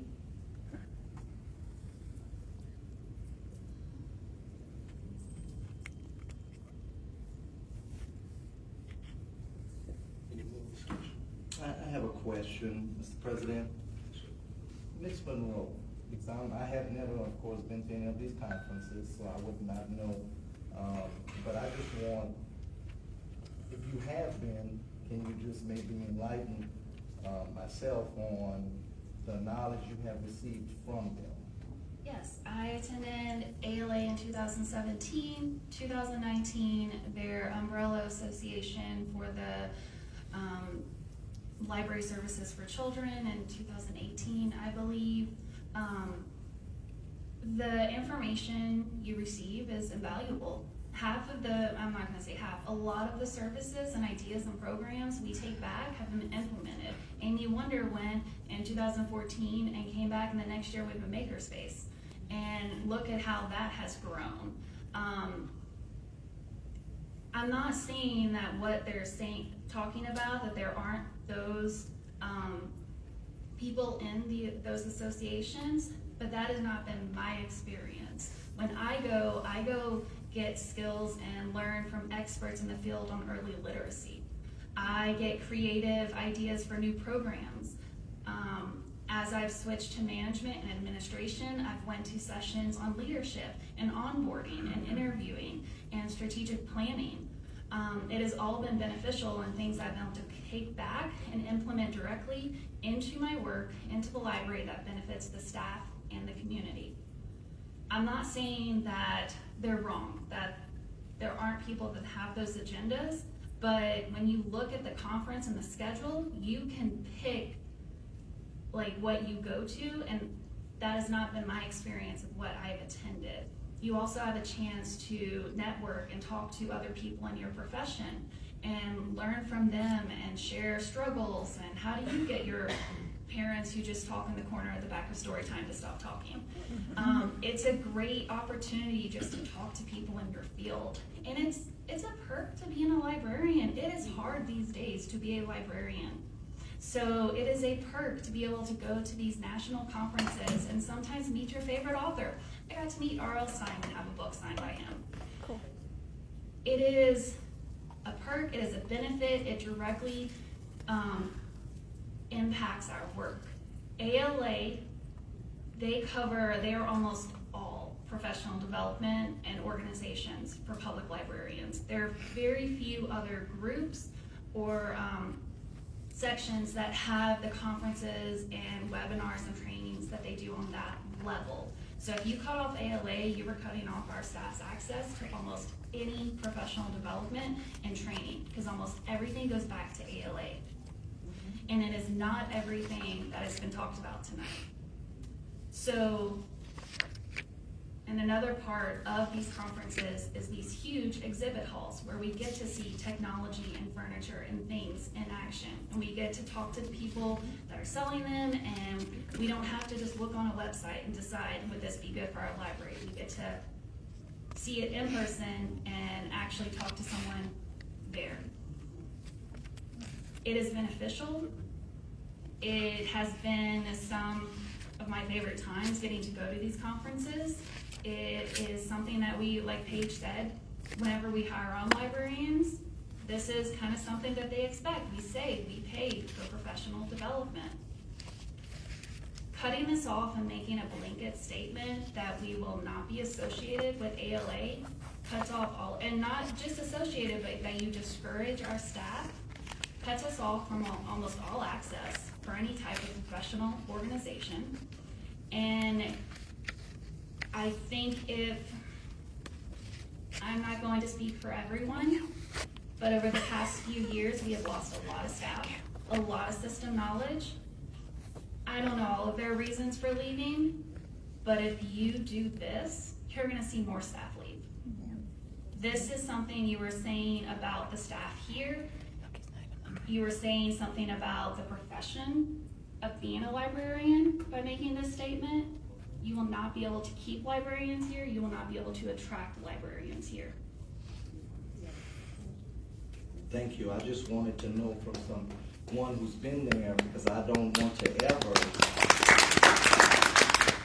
ever do anything to discourage growth and making our library system better. And of course, with any organization or association, you're never going to agree with everything. And that's because there's a lot of moving parts to it. But if you can get one nugget out of it to make your job better, I believe that's the best part of it. You take what you can out of it and put that into your work. So, and I would also ask, we should have gotten this resolution in an attachment, and we did not. So next time, can we have that ahead of time so we can be prepared, Mr. Judge? I'm sure I can prepare it ahead of time.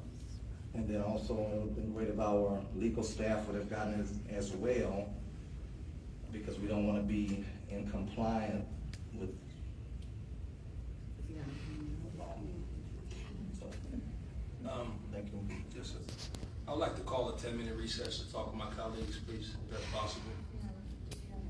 You'd have to vote to do. Can we vote to go in executive session for 10 minutes?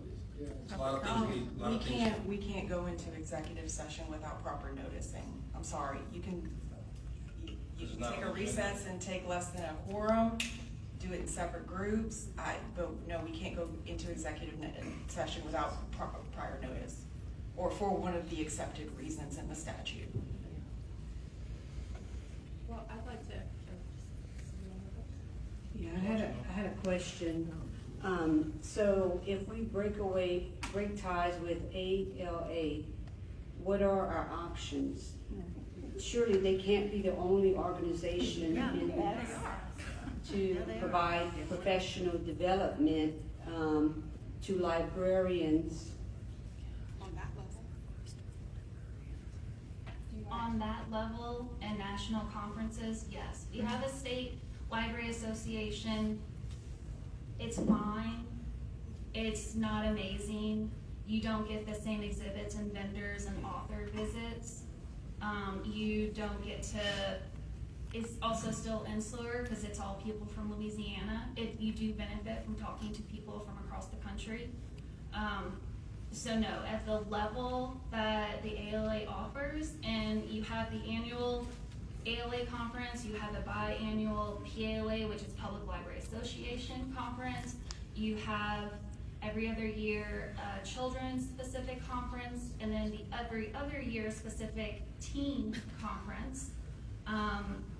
There, as far as I know, no real professional organizations outside of your own state library association to join. You have subsections or very small niche ones. There's an association of bookmobile and outreach services, which I do not believe is an umbrella of ALA. I believe they're separate. And there's a library marketing and communications conference, which I think is separate.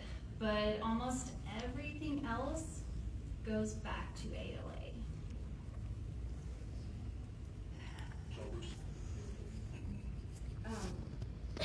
Ms. Monroe had actually told me and Mr. Kelly about the benefits when we were in the room, and I don't doubt that. And I think it's terrible. It's a terrible dilemma that we're in right now, that the that the ALA does basically have a monopoly, that they are the largest organization to provide this, that they can provide so much. But that doesn't change the facts that some of the information they provide is not what I think meets our community standards. Ms. Monroe, I know that you said the courses that you picked were fine, but that doesn't mean that the courses or the sessions or webinars or seminars that other librarians have chosen would be fine. I'm reminded in thinking of Ms. Caldwell Stone's comments about disguising, what I define as disguising sexually inappropriate material, the comment or the article that Mr. Judge put forth about sneaking something in, Sneakily putting things in. This is directives from the ALA to subvert what they're actually doing. So I'm gonna change the name of something so I can get it through. So, and my personal experience being in a review committee where one of the librarians said, parents aren't providing this information, so we have to. To me, she's getting that idea from somewhere. And I know she cannot be the only one because both the librarians in there agreed. And it seems like, well, this is probably exactly where they're getting that information from. So I understand it's a sad situation, I think, that we're having to face because of the perks and the benefits of the ALA's, what they provide, which too it says a lot. But I also, we're a constitutional republic, we're not a Marxist country, and I can't support the ALA and the tactics that they're using and the training that they provide. If we need to, I would be open to removing or modifying some of the verbiage in this resolution if we need to do that, to your concern about that it's discouraged. The discouragement. That, I don't, yeah, we could scratch that out if need be, but I think I'm convinced with what I've seen and heard and researched myself, and I do think it's a terrible quandary we're in because of the two sides of it. May I be recognized, Mr. Kelly? Briefly. This is not the only board that has come to this situation, that we have to face this. The state of Florida recently dissociated from the ALA. The state of Texas, Montana, I believe Missouri has, and there are 9 other states that are considering this as well, along with other individual boards of communities. One of the things that seems to be, Lafayette seems to be a place where this is particularly been aggressively targeted by this type of ideology because of the nature of what Lafayette is. Lafayette is Acadiana, comes from the Acadians. And if we know this community, we know where they came from, the persecution they suffered to get here, and then build this community. It is always very sad when these institutions that have done so much good in the past have taken this type of turn and moved away from the ideals that built this country. And we have to face the reality that the American Library Association just in fact has done this. Sort of like people that switch parties, they go, well, the Democratic Party, I didn't leave the Democratic Party, it left me. Or I didn't leave the Republican Party, it left me. And they're kind of in that position. I know, and it's very difficult to say that this professional organization, but the facts are facts. And you don't elect someone who has this type of ideology unless the majority of the members who put her there, they elected her. And so that means that keeps perpetuating itself. And somebody, the taxpayers of Lafayette, I'm sure, do not want the taxpayers' dollars that they work very hard for that are slowly, well, I shouldn't say slowly, rapidly being eroded away in valuation. Want to give money to an organization that has an ideology that is in direct opposition to this country and the Constitution of the United States. I think it's egregious, and it's sad, and it is one of those difficult positions. But I'm open to the discouragement language, but I think we need to cut ties with this Marxist organization. Can I ask a question?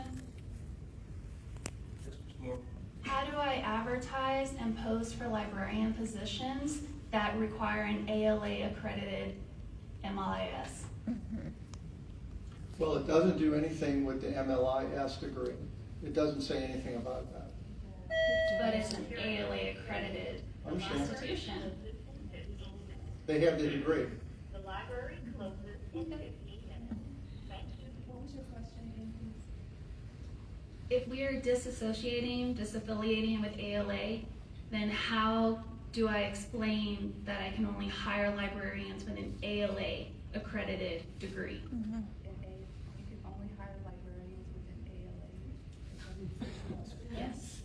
Oh, okay, yes, because that's what you're currently doing, is what you're saying. Yes. So if we are not associated with ALA, how can I put in a job advertisement that we only hire ALA accredited, like librarians that have a degree from an ALA accredited institution? Is that a requirement from our parish, our board? our Yes, from civil service, from just about every library in the state.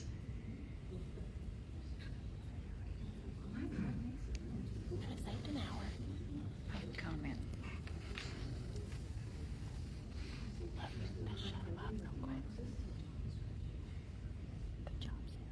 I answered the question. If they have an MLIS degree, then they qualify. No. Technically, no, there are non-ALA accredited institutions that give MLISs, or there are different acronyms for them, but we don't hire them because it's not an ALA accredited institution. So having your MLIS is not just good enough, it has to be from an ALA accredited institution. And so, you may not be able to answer this, Ms. Monroe, but do you know, who determines the job description for civil service? Like, who gives them the information to do the job, to have for their job description, for their requirements? Would be the library? We work with them. Okay. So, if that's the case, it seems like, if the board would change that policy, then that would work. This is a discussion for another date, but it is something that I think you should think about, just with how far ALA reaches into the librarian profession. But I recommend against removing ALA accredited institution. There are standards for a reason. I'm just saying that there are things to think about whenever you make these decisions.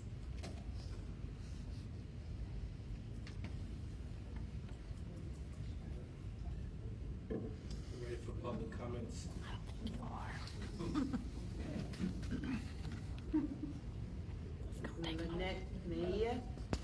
One second, I'm sorry. Do you need to offer the amendment now? If you're gonna do that? So I will offer an amendment to remove, the phrase. We can't hear you. Sorry.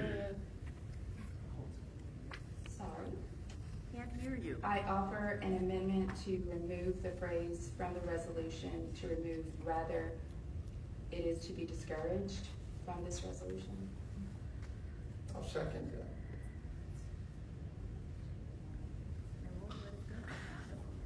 So we would now have public comment on the amendment vote from everyone that signed up. Are we ready for the public comments?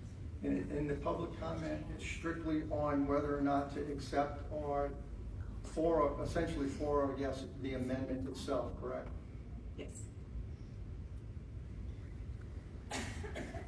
Could they restate the amendment, because I'm a little,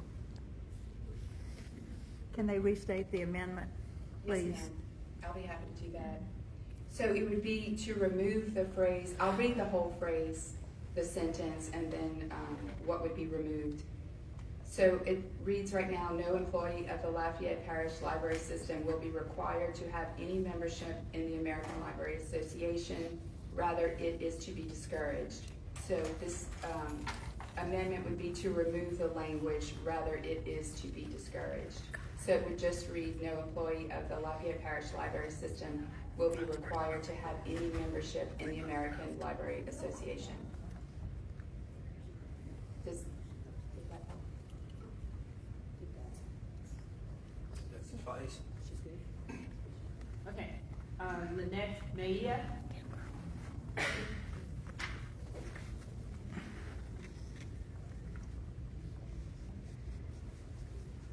this just for the amendment? Yes. Just for the amendment. Just the amendment. Because after we'll go back, we'll have to do the amendment first and then we'll go back. I don't want to speak on the amendment, I want to speak on the. Then you can pass, we're just gonna give Okay, everybody then I'll pass. the opportunity to decide. You get 2 turns. Yeah, but she has to just confine it to the amendment. Yeah, I don't want to speak on the amendment. I want to speak on that.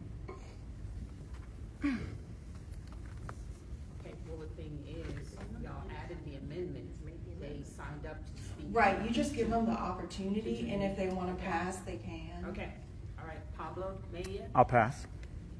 Kara. Pass. Miss Mary. Yes. Garcia. Go, Miss Mary. I'm not gonna pass. Okay. Mary Lev Garcia, I object to any application of use of the word discourage in the amendment or in the motion. For all the reasons that your own library acting director has suggested and for the cautionary legal problems that your attorney has suggested. Thank you. Janelle Zeddy. Ann Swanson. Pass. Amanda Anderson. Pass. Anna Gautier. Pass. Peyton Rose Michelle. That's it.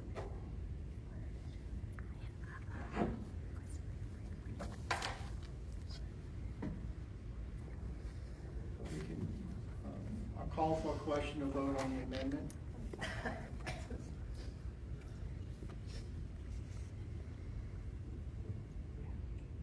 Mr. James? What did we vote for again? I'm sorry. You need to remove.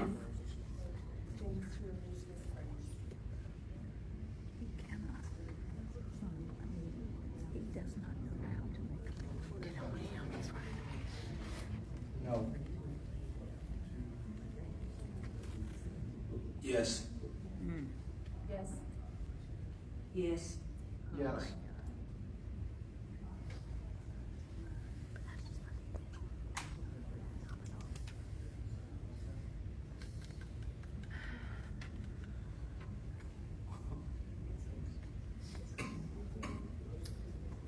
So now we have, the amendment passed.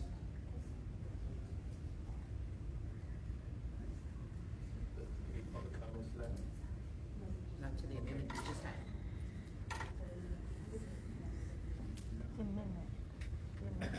Amendment passed. Before we proceed, I just want to make a brief comment. I appreciate the revision.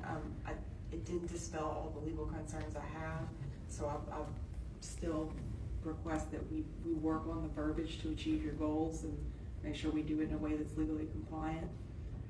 Just a suggestion, but you're the board, it's your decision. I would like to hear what Ms. Page has to say with the revisions. If I can't give you all of them right now, I'd have to do research and let you know what the legalities of it are. I'd need some time. I'm sorry, I wish I had that encyclopedic knowledge of the law. It would make my job a lot easier.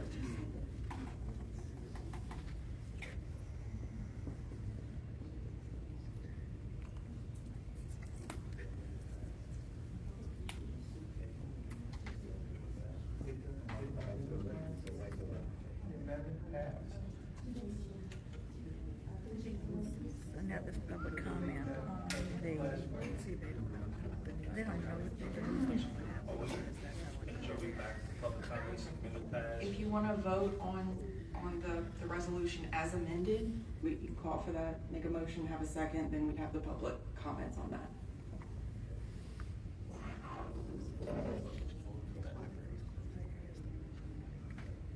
Or you can vote to table, right? But I thought she was supposed to go back to the.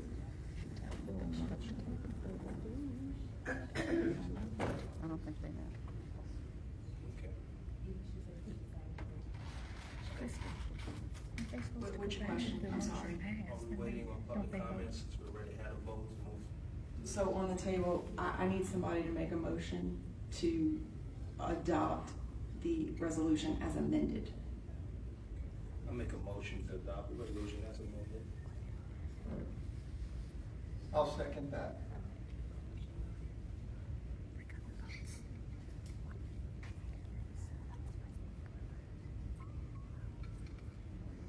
Okay, public comments?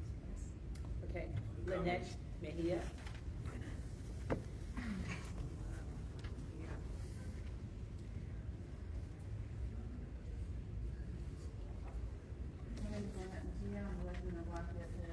It's not on.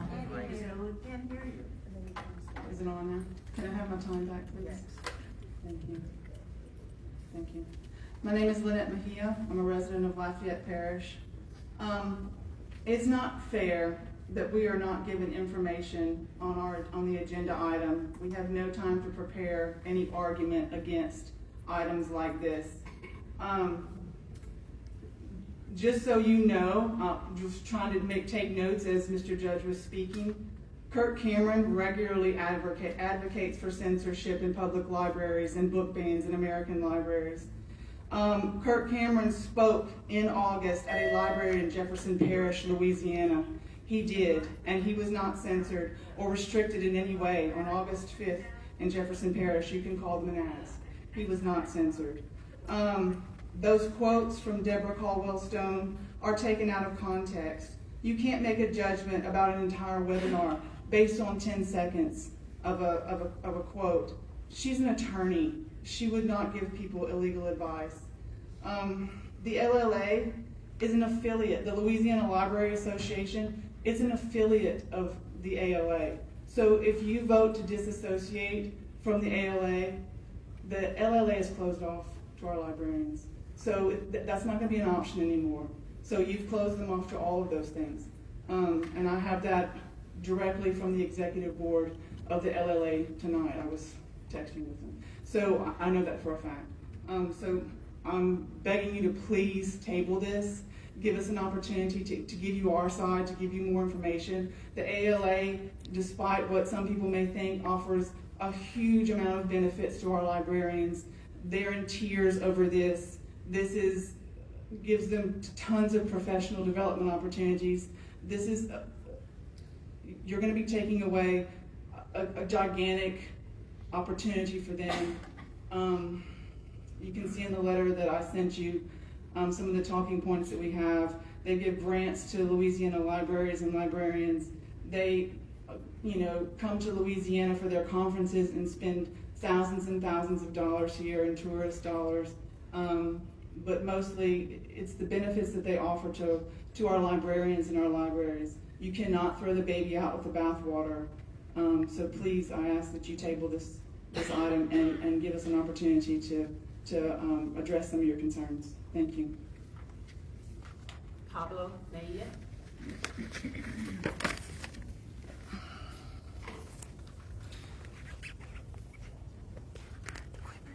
Hi, my name is Pablo Mejia. I'm a resident of Lafayette Parish, a parent, a veteran, and a library supporter. The American Library Association is a nonpartisan, nonprofit organization whose mission is to promote and improve libraries and the profession of librarianship.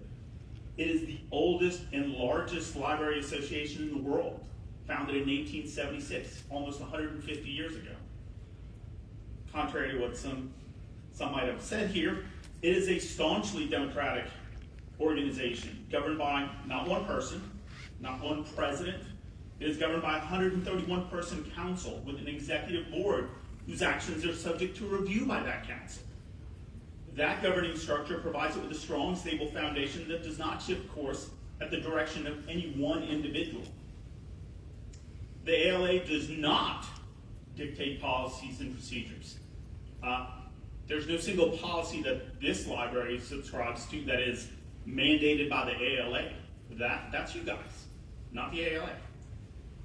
It has always stood as a defender of parental rights, firmly stating that parents and guardians have the right and responsibility, boy, that's a key word, responsibility, personal responsibility, to guide their children's reading and use of a library. It is the 2023 recipient this year of former First Lady Barbara Bush's National Literacy Honors Award, highlighting their outstanding efforts in promoting literacy. The ALA is a resource for libraries and librarians and the leading advocate for state-level funding of libraries by the federal government. More than $2.7 million annually to the State Library of Louisiana, and an additional $3.4 million via the CARES and Americans Rescue Plan. Largest private donor, private grant funder to libraries. Since 2021, it has funded 22 Louisiana libraries for over $100,000 for digital training workshops bolstering technology in small and rural libraries.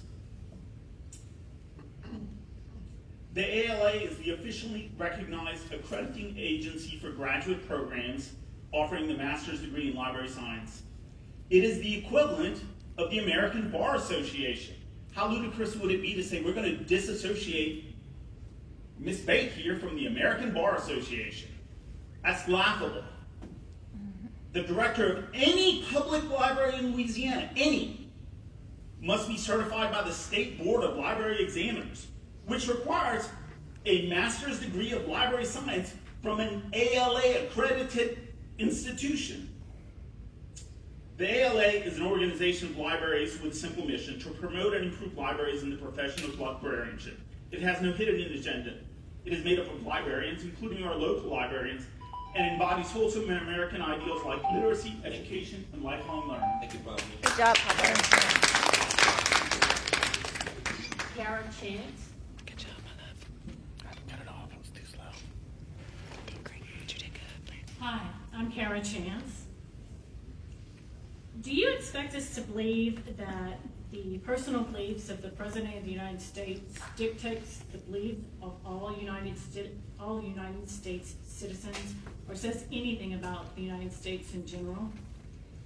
Secondly, Danny Gillane has repeatedly explained to Mr. Judge that libraries have to purchase through approved vendors, and we purchase through purchase orders. The publisher for Kirk Cameron's book is not set up to accept that kind of purchase. Danny actually tried to get in touch with them 4 or 5 times in order to get the book and was unsuccessful in doing so. That was not censorship. That's a matter of purchasing and how the publisher is set up and how the publisher is willing to work with the library. Danny explained this to Mr. Judge. I will let the logical fallacies, the self-contradictory statements, the mental gymnastics stand on their own, other than to say librarians have some work to do on enhancing and promoting critical thinking skills. Disavowing ALA means parting with educational accreditation, the code of ethics, guidelines and standards, research, scholarship, and professional development, the hallmarks of a profession. Some of you are intent on turning the library into a political propaganda machine. Before the vote to cut the profession to the knees, to decide if librarianship is a profession, I ask the rest of you to consider: who will oppose censorship despite threats and slurs? Who will protect the privacy of your reading list despite monetary incentive? Who will be dedicated to providing free and equal access to information despite harsh retaliation and relentless hostile work environment? It's going to be librarians because they're professionals. You're welcome.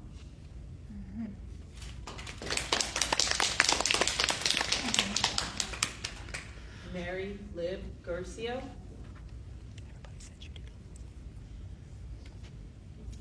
Mary Lib Garcia. What we have here is a solution in search of a problem. Meeting rooms, there's no problem with gaining access to our meeting rooms. You've already passed policies related to the movement of materials that you felt were sexually explicit. So you've taken a number of steps that have moved your personal concerns forward, and I use the term concerns with concern.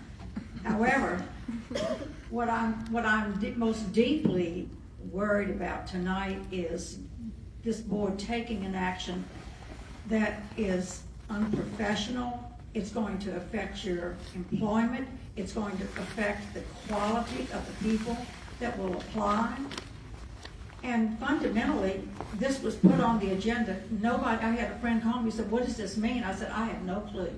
We had no idea. Your attorney didn't have any idea. I don't know if the acting director had any idea what the intent of this agenda item was.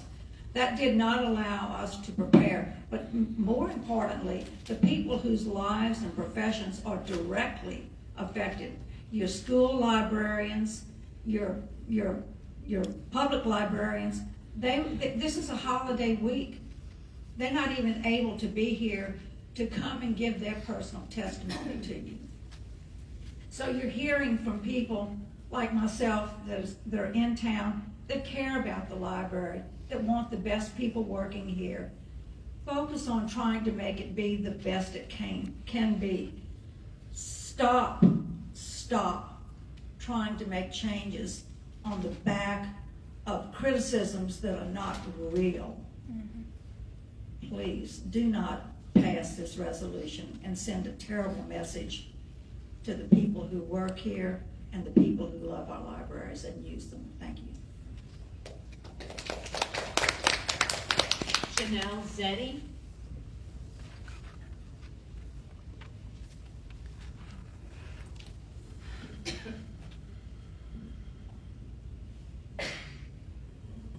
I'm Janelle Zeddy. I'm a resident of Lafayette Parish. The American Library Association charges $162 for an individual membership. Lafayette Public Library pays for its librarians' memberships to attend national conferences because members receive a discount on registration fees and other benefits. The last meeting was in Chicago in June of 2023 and offered various sessions covering topics such as reflecting the diversity of your community in your collection, duty, authority, responsibility, and liability, library trustees as public officials, libraries, adult literacy, and the interruption of generational poverty, and the Fellowship of Christian Librarians meeting. It is mandatory for librarians at LPL and also a state requirement for public library directors to have a master's degree in library and information science from an ALA accredited institution, such as LSU School of Library and Information Science. Professional ethics are crucial in any profession. A profession is an occupation that aims to serve others by providing specific services. Lawyers, physicians, financial advisors, teachers, religious leaders, scientists, and librarians, among others, have a code of ethics to guide their practices for the public interest. Professionals have specialized knowledge which gives them power and influence, and they must prioritize the public's interest in their work. ALA has a code of ethics specifically for librarians. In the 1940s and 50s, several Southern state library associations seceded from the ALA rather than integrate. Louisiana was one of them. Southern librarians supported integration, but local laws prevented them, and they also feared retaliation. It wasn't until the Civil Rights Act of 1964, which made segregation illegal, that the associations rejoined the ALA. The book On Tyranny by Timothy Snyder cautions readers to remember professional ethics. When political leaders set a negative example, professional commitments to just practice become more important.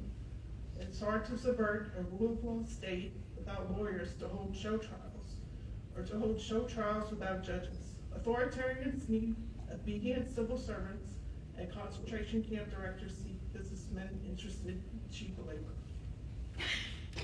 Thank you. Ann Swanson.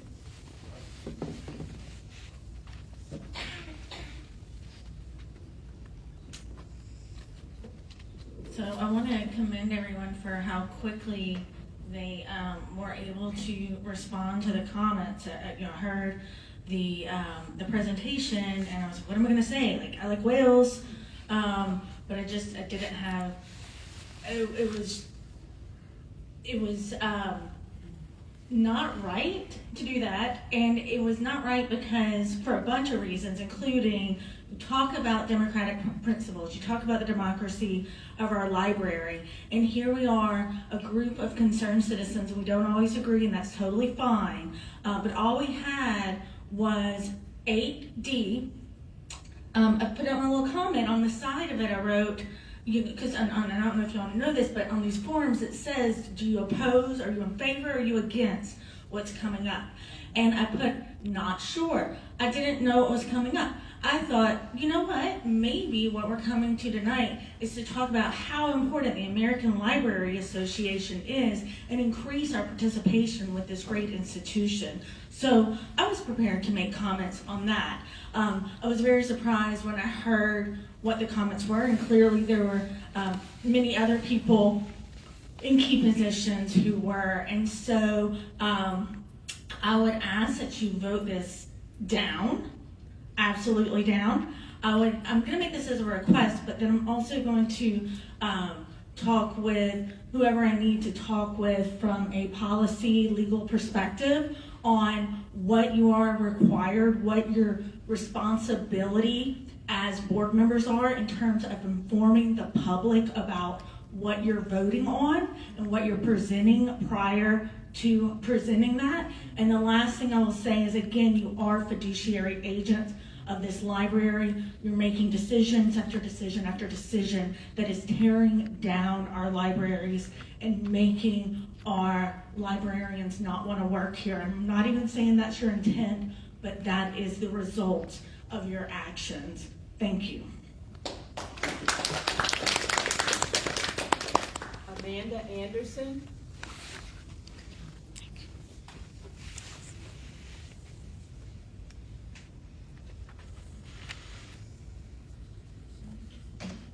Hello, Amanda Anderson, Lafayette Parish. So first I would like to bring up the fact that you guys are just spewing out this research, but we aren't providing any literature cited for this research.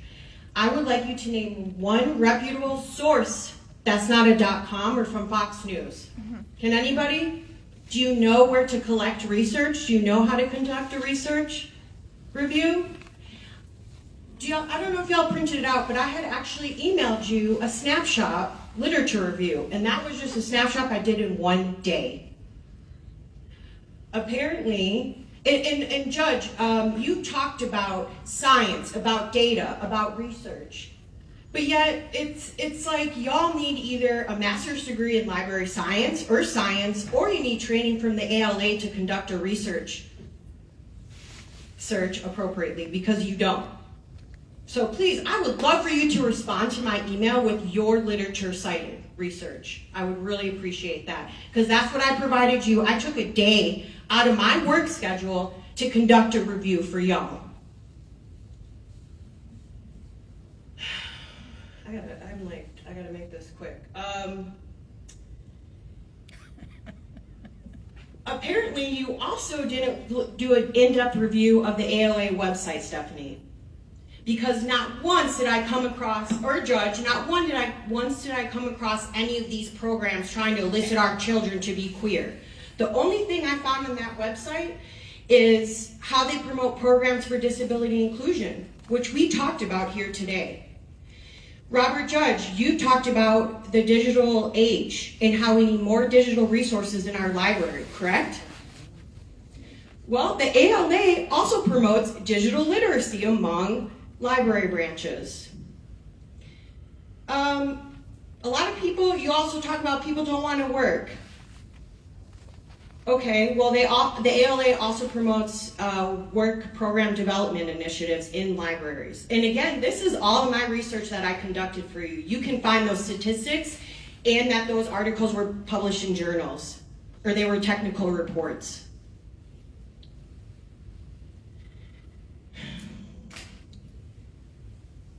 And beyond, you say there's no data, there's no research, yada, yada. There's so much publications, technical reports evaluating the efficacy of ALA and how they're going to improve the efficacy of ALA. Lastly, my last time, we had 3 library branches in Louisiana receive a total of $60,000 as part of the Libraries Transforming Communities Accessible Small and Rural Communities that provides community engagement and accessibilities. Xavier University received $10,000 for laptops. We have an LSU librarian named 2023 Emerging Leader by the ALA. Anna Gauthier.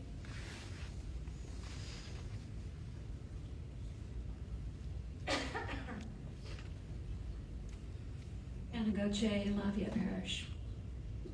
I'm going to kind of piggyback on what Sarah mentioned about it going to be almost impossible to recruit and hire librarians. If you do this, you will kill the morale. We already have a very low morale with the staff here. It's insulting. It is horrifically insulting to have gone through full graduate program. Every university that's accredited is going to infuse all of those fundamental foundational tenets from the ALA's documents. Code of Ethics, Library Bill of Rights, the freedom to read. That's infused in every single course that we take. That's who we are. And then we come here to work and you say, no, that's not who you are. You don't have a profession. We may as well be working in a bookstore. You can't take that away from us. And back to that statement about being insulted. I find this whole thing insulting, but I will tell you another thing I find very insulting is an insistence that myself and colleague in the Book Reconsideration Committee stated that we felt compelled to put books in children's hands. We did not say that, and I'm angry that you keep saying that. That's not what we said. That narrative is old. We're not grooming children. We're not trying to influence it. That's the parents' job. We're making books available.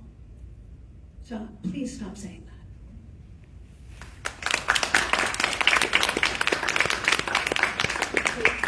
Rose Michelle.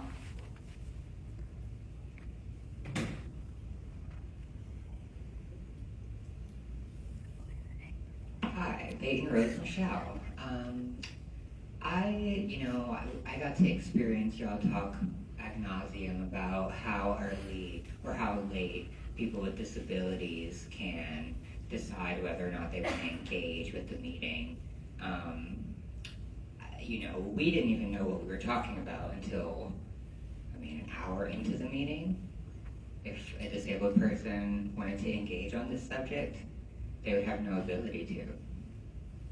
I think that's a really important thing to set in when we're talking about,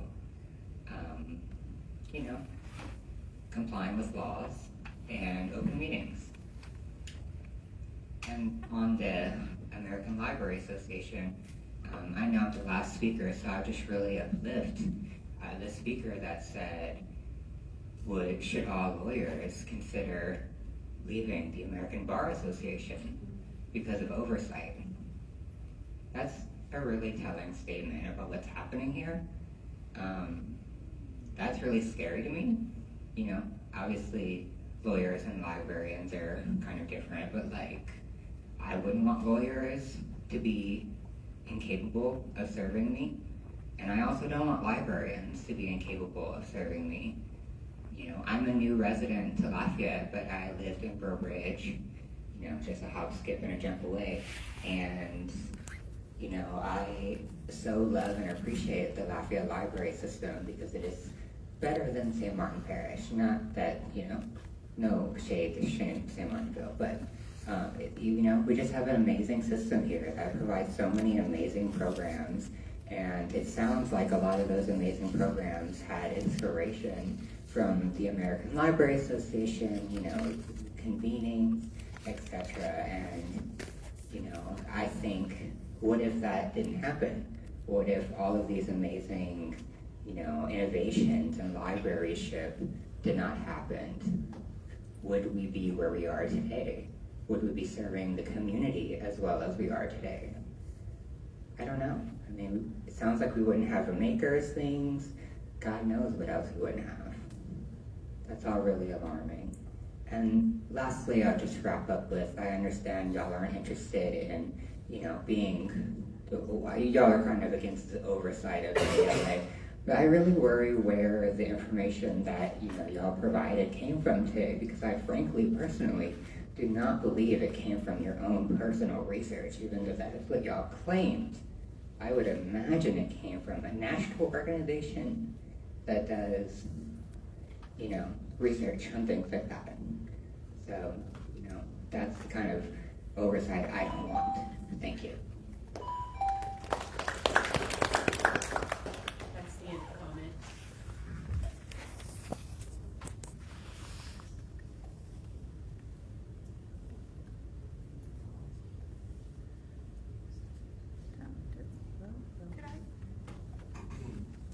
Mr. President, can I ask a question?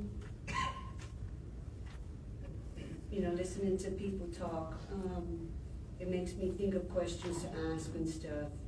Is the ALA the only one who offers grants to the library system? Do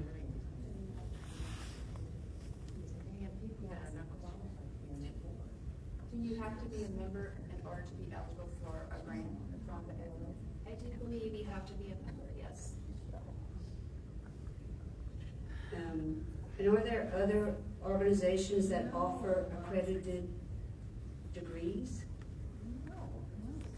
No, ALA is the professional organization for librarians. They decide if an institution's graduate program meets the standards to have the MLS degree. So I think there are programs that might offer, Masters of Library and Information Science, but if they don't meet the standards set forth by the ALA, they're not accredited. So the degree's useless, basically. You can't use it to work in most public libraries across the nation.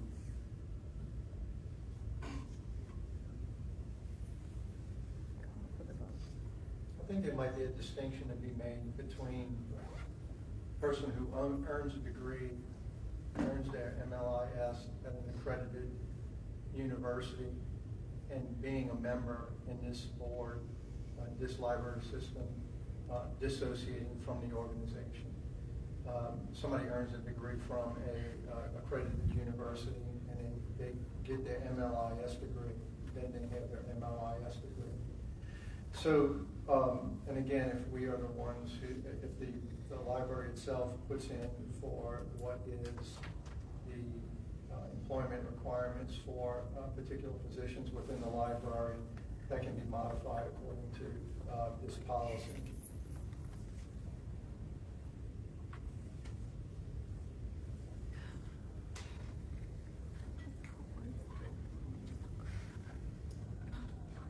Just a short comment, and I really appreciate the public comments and bringing a lot of information to our attention. Things that we should consider before making a vote. But I just want to also say, in light of all the great things that ALA does for the library board, library and librarians, we do have to consider some of the things that are occurring with the children as well. And it seems like most of the arguments are in light to what it does well, but not the protection of kids and being exposed to things that are inappropriate. However, considering you guys' arguments tonight and Mr. Judge presentation, I feel like we have a lot to discuss. So I'm not sure how we go about it, Ms. Page, or possibly tabling this for further discussion, if that's even possible to do so, now that there's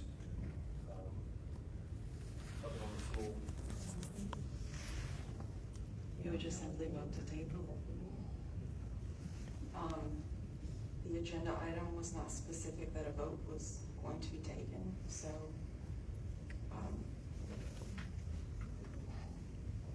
if you wanna actually, can you take a brief recess? Let me kind of look at the open meetings law.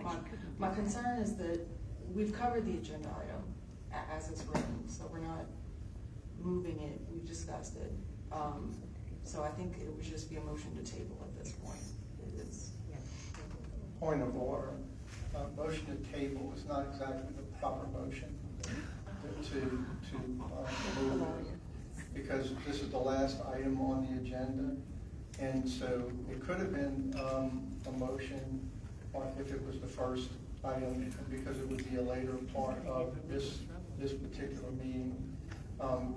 It can be tabled if you pick it up in the next meeting without having to put it on the agenda, but that gets in the way of open meetings law. So tabling is very specific for a specific instance, and it wouldn't follow in this one. If there was a motion, the proper motion would be to postpone until a later date. We can set a date or leave it open and then go back to it. So that would be just as a matter of order, that would be the proper motion. You are right that it would be to postpone indefinitely. Yeah. That would be the correct Robert's Rules terminology. We can, however, dispense with Robert's Rules when convenient, necessary, and expedient per our bylaws. So if you want to do postpone it to another meeting, that is an option. You can also take it this time, but that's a different vote, and I think we're gonna have to go through public comments again if we do that. So if somebody makes that motion and it gets a second, we would have to have public comments again. So can you help us with the wording? So if we do postpone this for another meeting? It would be a motion to postpone indefinitely, and then whenever the agenda for the next meeting is made, either the president would put that on there automatically, or a board member would suggest its placement on the agenda. So we would have to go through public comments for adding an item to the agenda? No, for postponing indefinitely, yeah, because that's a separate vote. And indefinitely does not mean forever, it just means until. It means past this meeting. So it can be taken, it means past this meeting. When you table something, you're technically tabling it till later in the meeting, per Robert's Rules. If you postpone it indefinitely, you're postponing it to a later meeting. My assumption would be that the board would want to take it up at their next meeting, but you can take it up at just the later meeting. Yeah, that's correct.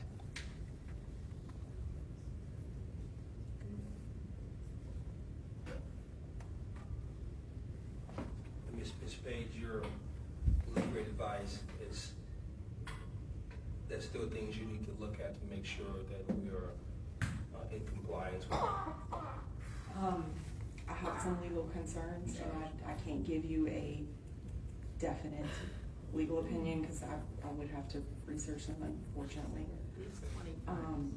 So my advice is let me go research that and make sure we're doing something that's not illegal. Or maybe if we need to tweak a word here or there, or give you some options of things we can do. But I have some concerns. I just want to throw some caution in there. Mr. President, then I would like to make a motion postpone indefinitely. A second.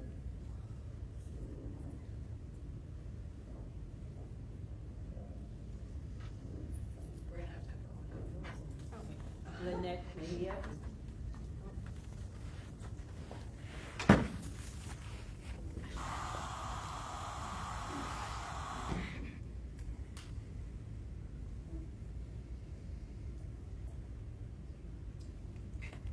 What happened?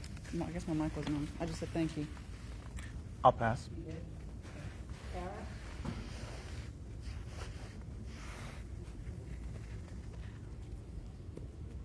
I would like to thank you for making a motion to postpone this indefinitely.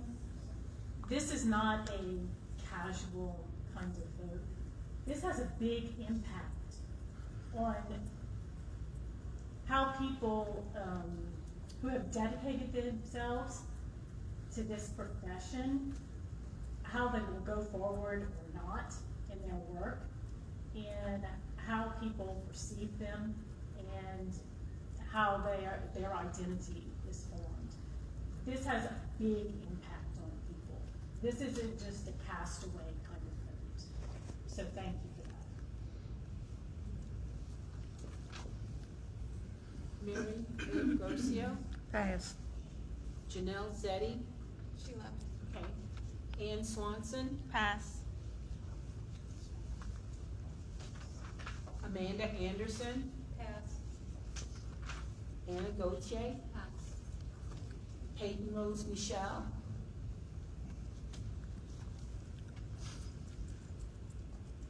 I too want to say thank y'all for your reconsideration in this moment, to reconsider it later.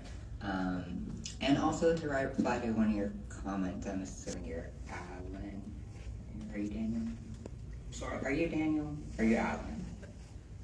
Whatever you want me to be. I would love to respect you by your name. Okay. You know, you mentioned, none of us mentioned content of books. That's because, frankly, we've all discussed it a lot. But, you know, obscenity is defined in law by the Miller test. I'm sure y'all have heard about this quite a few times. Another reason I didn't mention it. You know, the Miller test is multifaceted. I highly recommend looking into it. It's about, you know, obscenity and whether or not obscenity, if this makes any sense, adds value culturally, educationally, etc. It's an important aspect. Thank you all.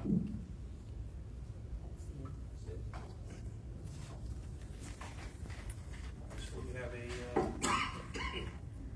a motion and a second on the floor.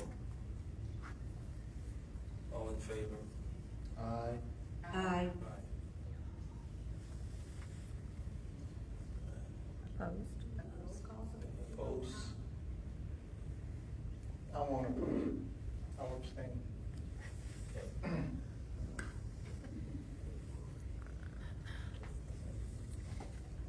Yes, the ayes have it.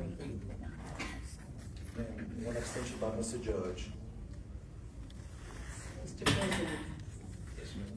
I know we don't have a meeting in December. We do? Can I read it?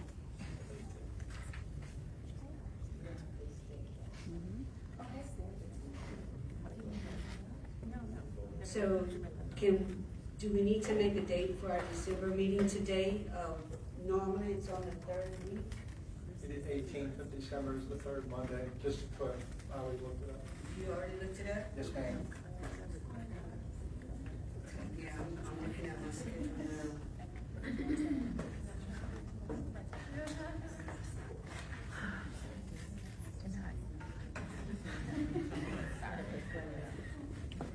Well, the 18th would be. All right. So I'd like to make a motion that our next meeting date.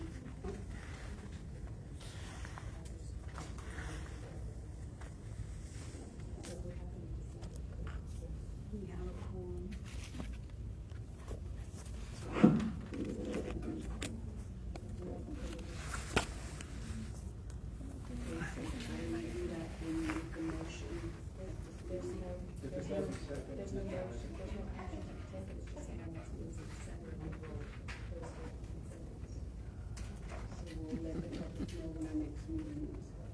We'll try to shoot for the 18th though, right? Stage, we're gonna let you know once we take a poll, whatever, with the other colleagues, shooting for December 18th. Right, the notice requirements are same for a special meeting, so just as long as it's posted 24 hours. Mr. Kelly, just if we could poll all of the members to get a date as soon as possible. Maybe if it's possible before Thanksgiving, or certainly shortly thereafter, the Monday or Tuesday.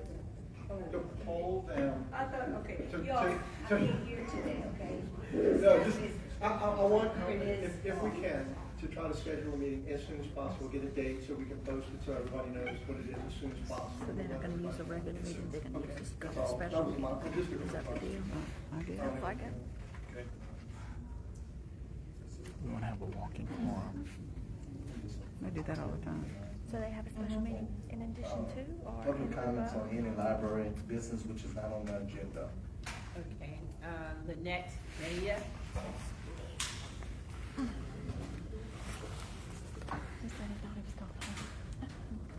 I wanted to ask if you could please make all agenda items clear when preparing for for the monthly meetings. Having items like American Library Association, board will discuss and may take action may technically be legal, but it tells the public nothing about what action the board plans to take.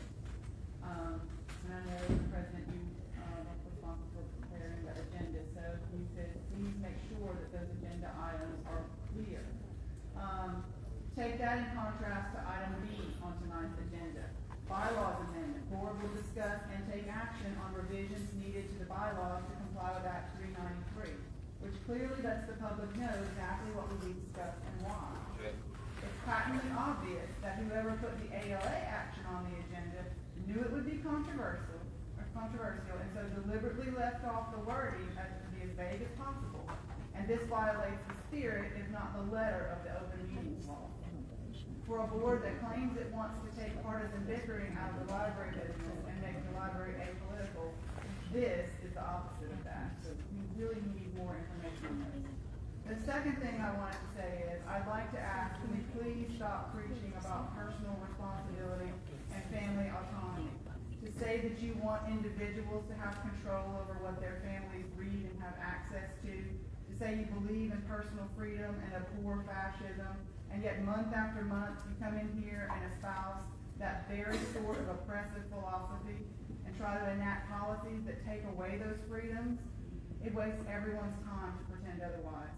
At the very least, let us have honesty in our discourse. Thank you. Sarah Chance.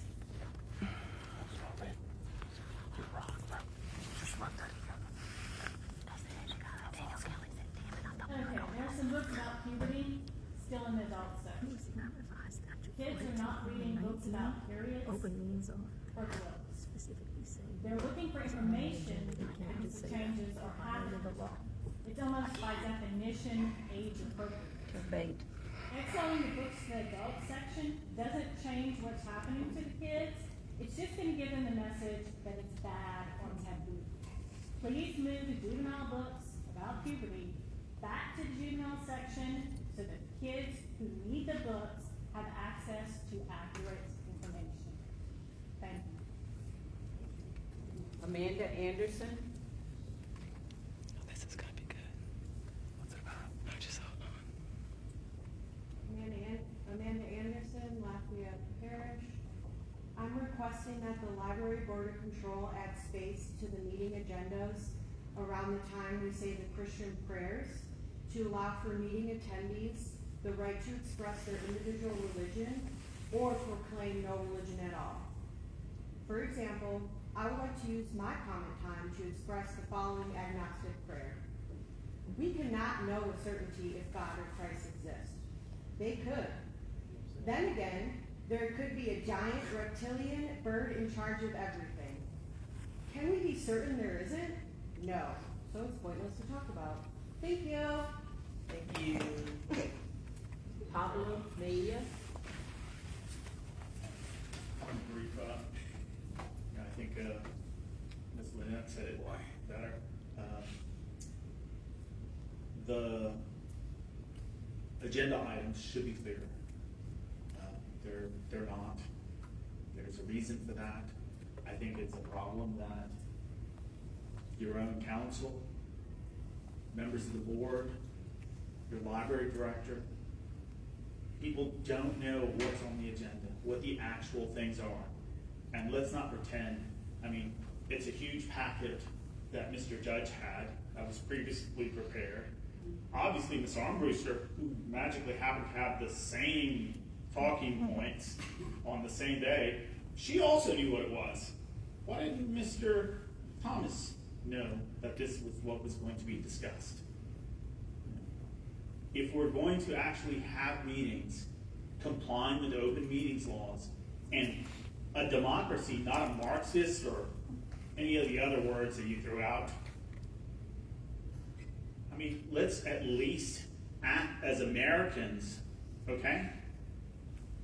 I'm a veteran, and it's insulting to be treated this way under the guise of protecting democracy. Thank you.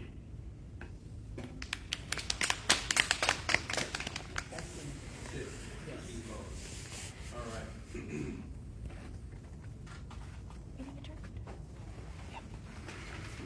Meeting's adjourned. No, we don't. Oh, yeah.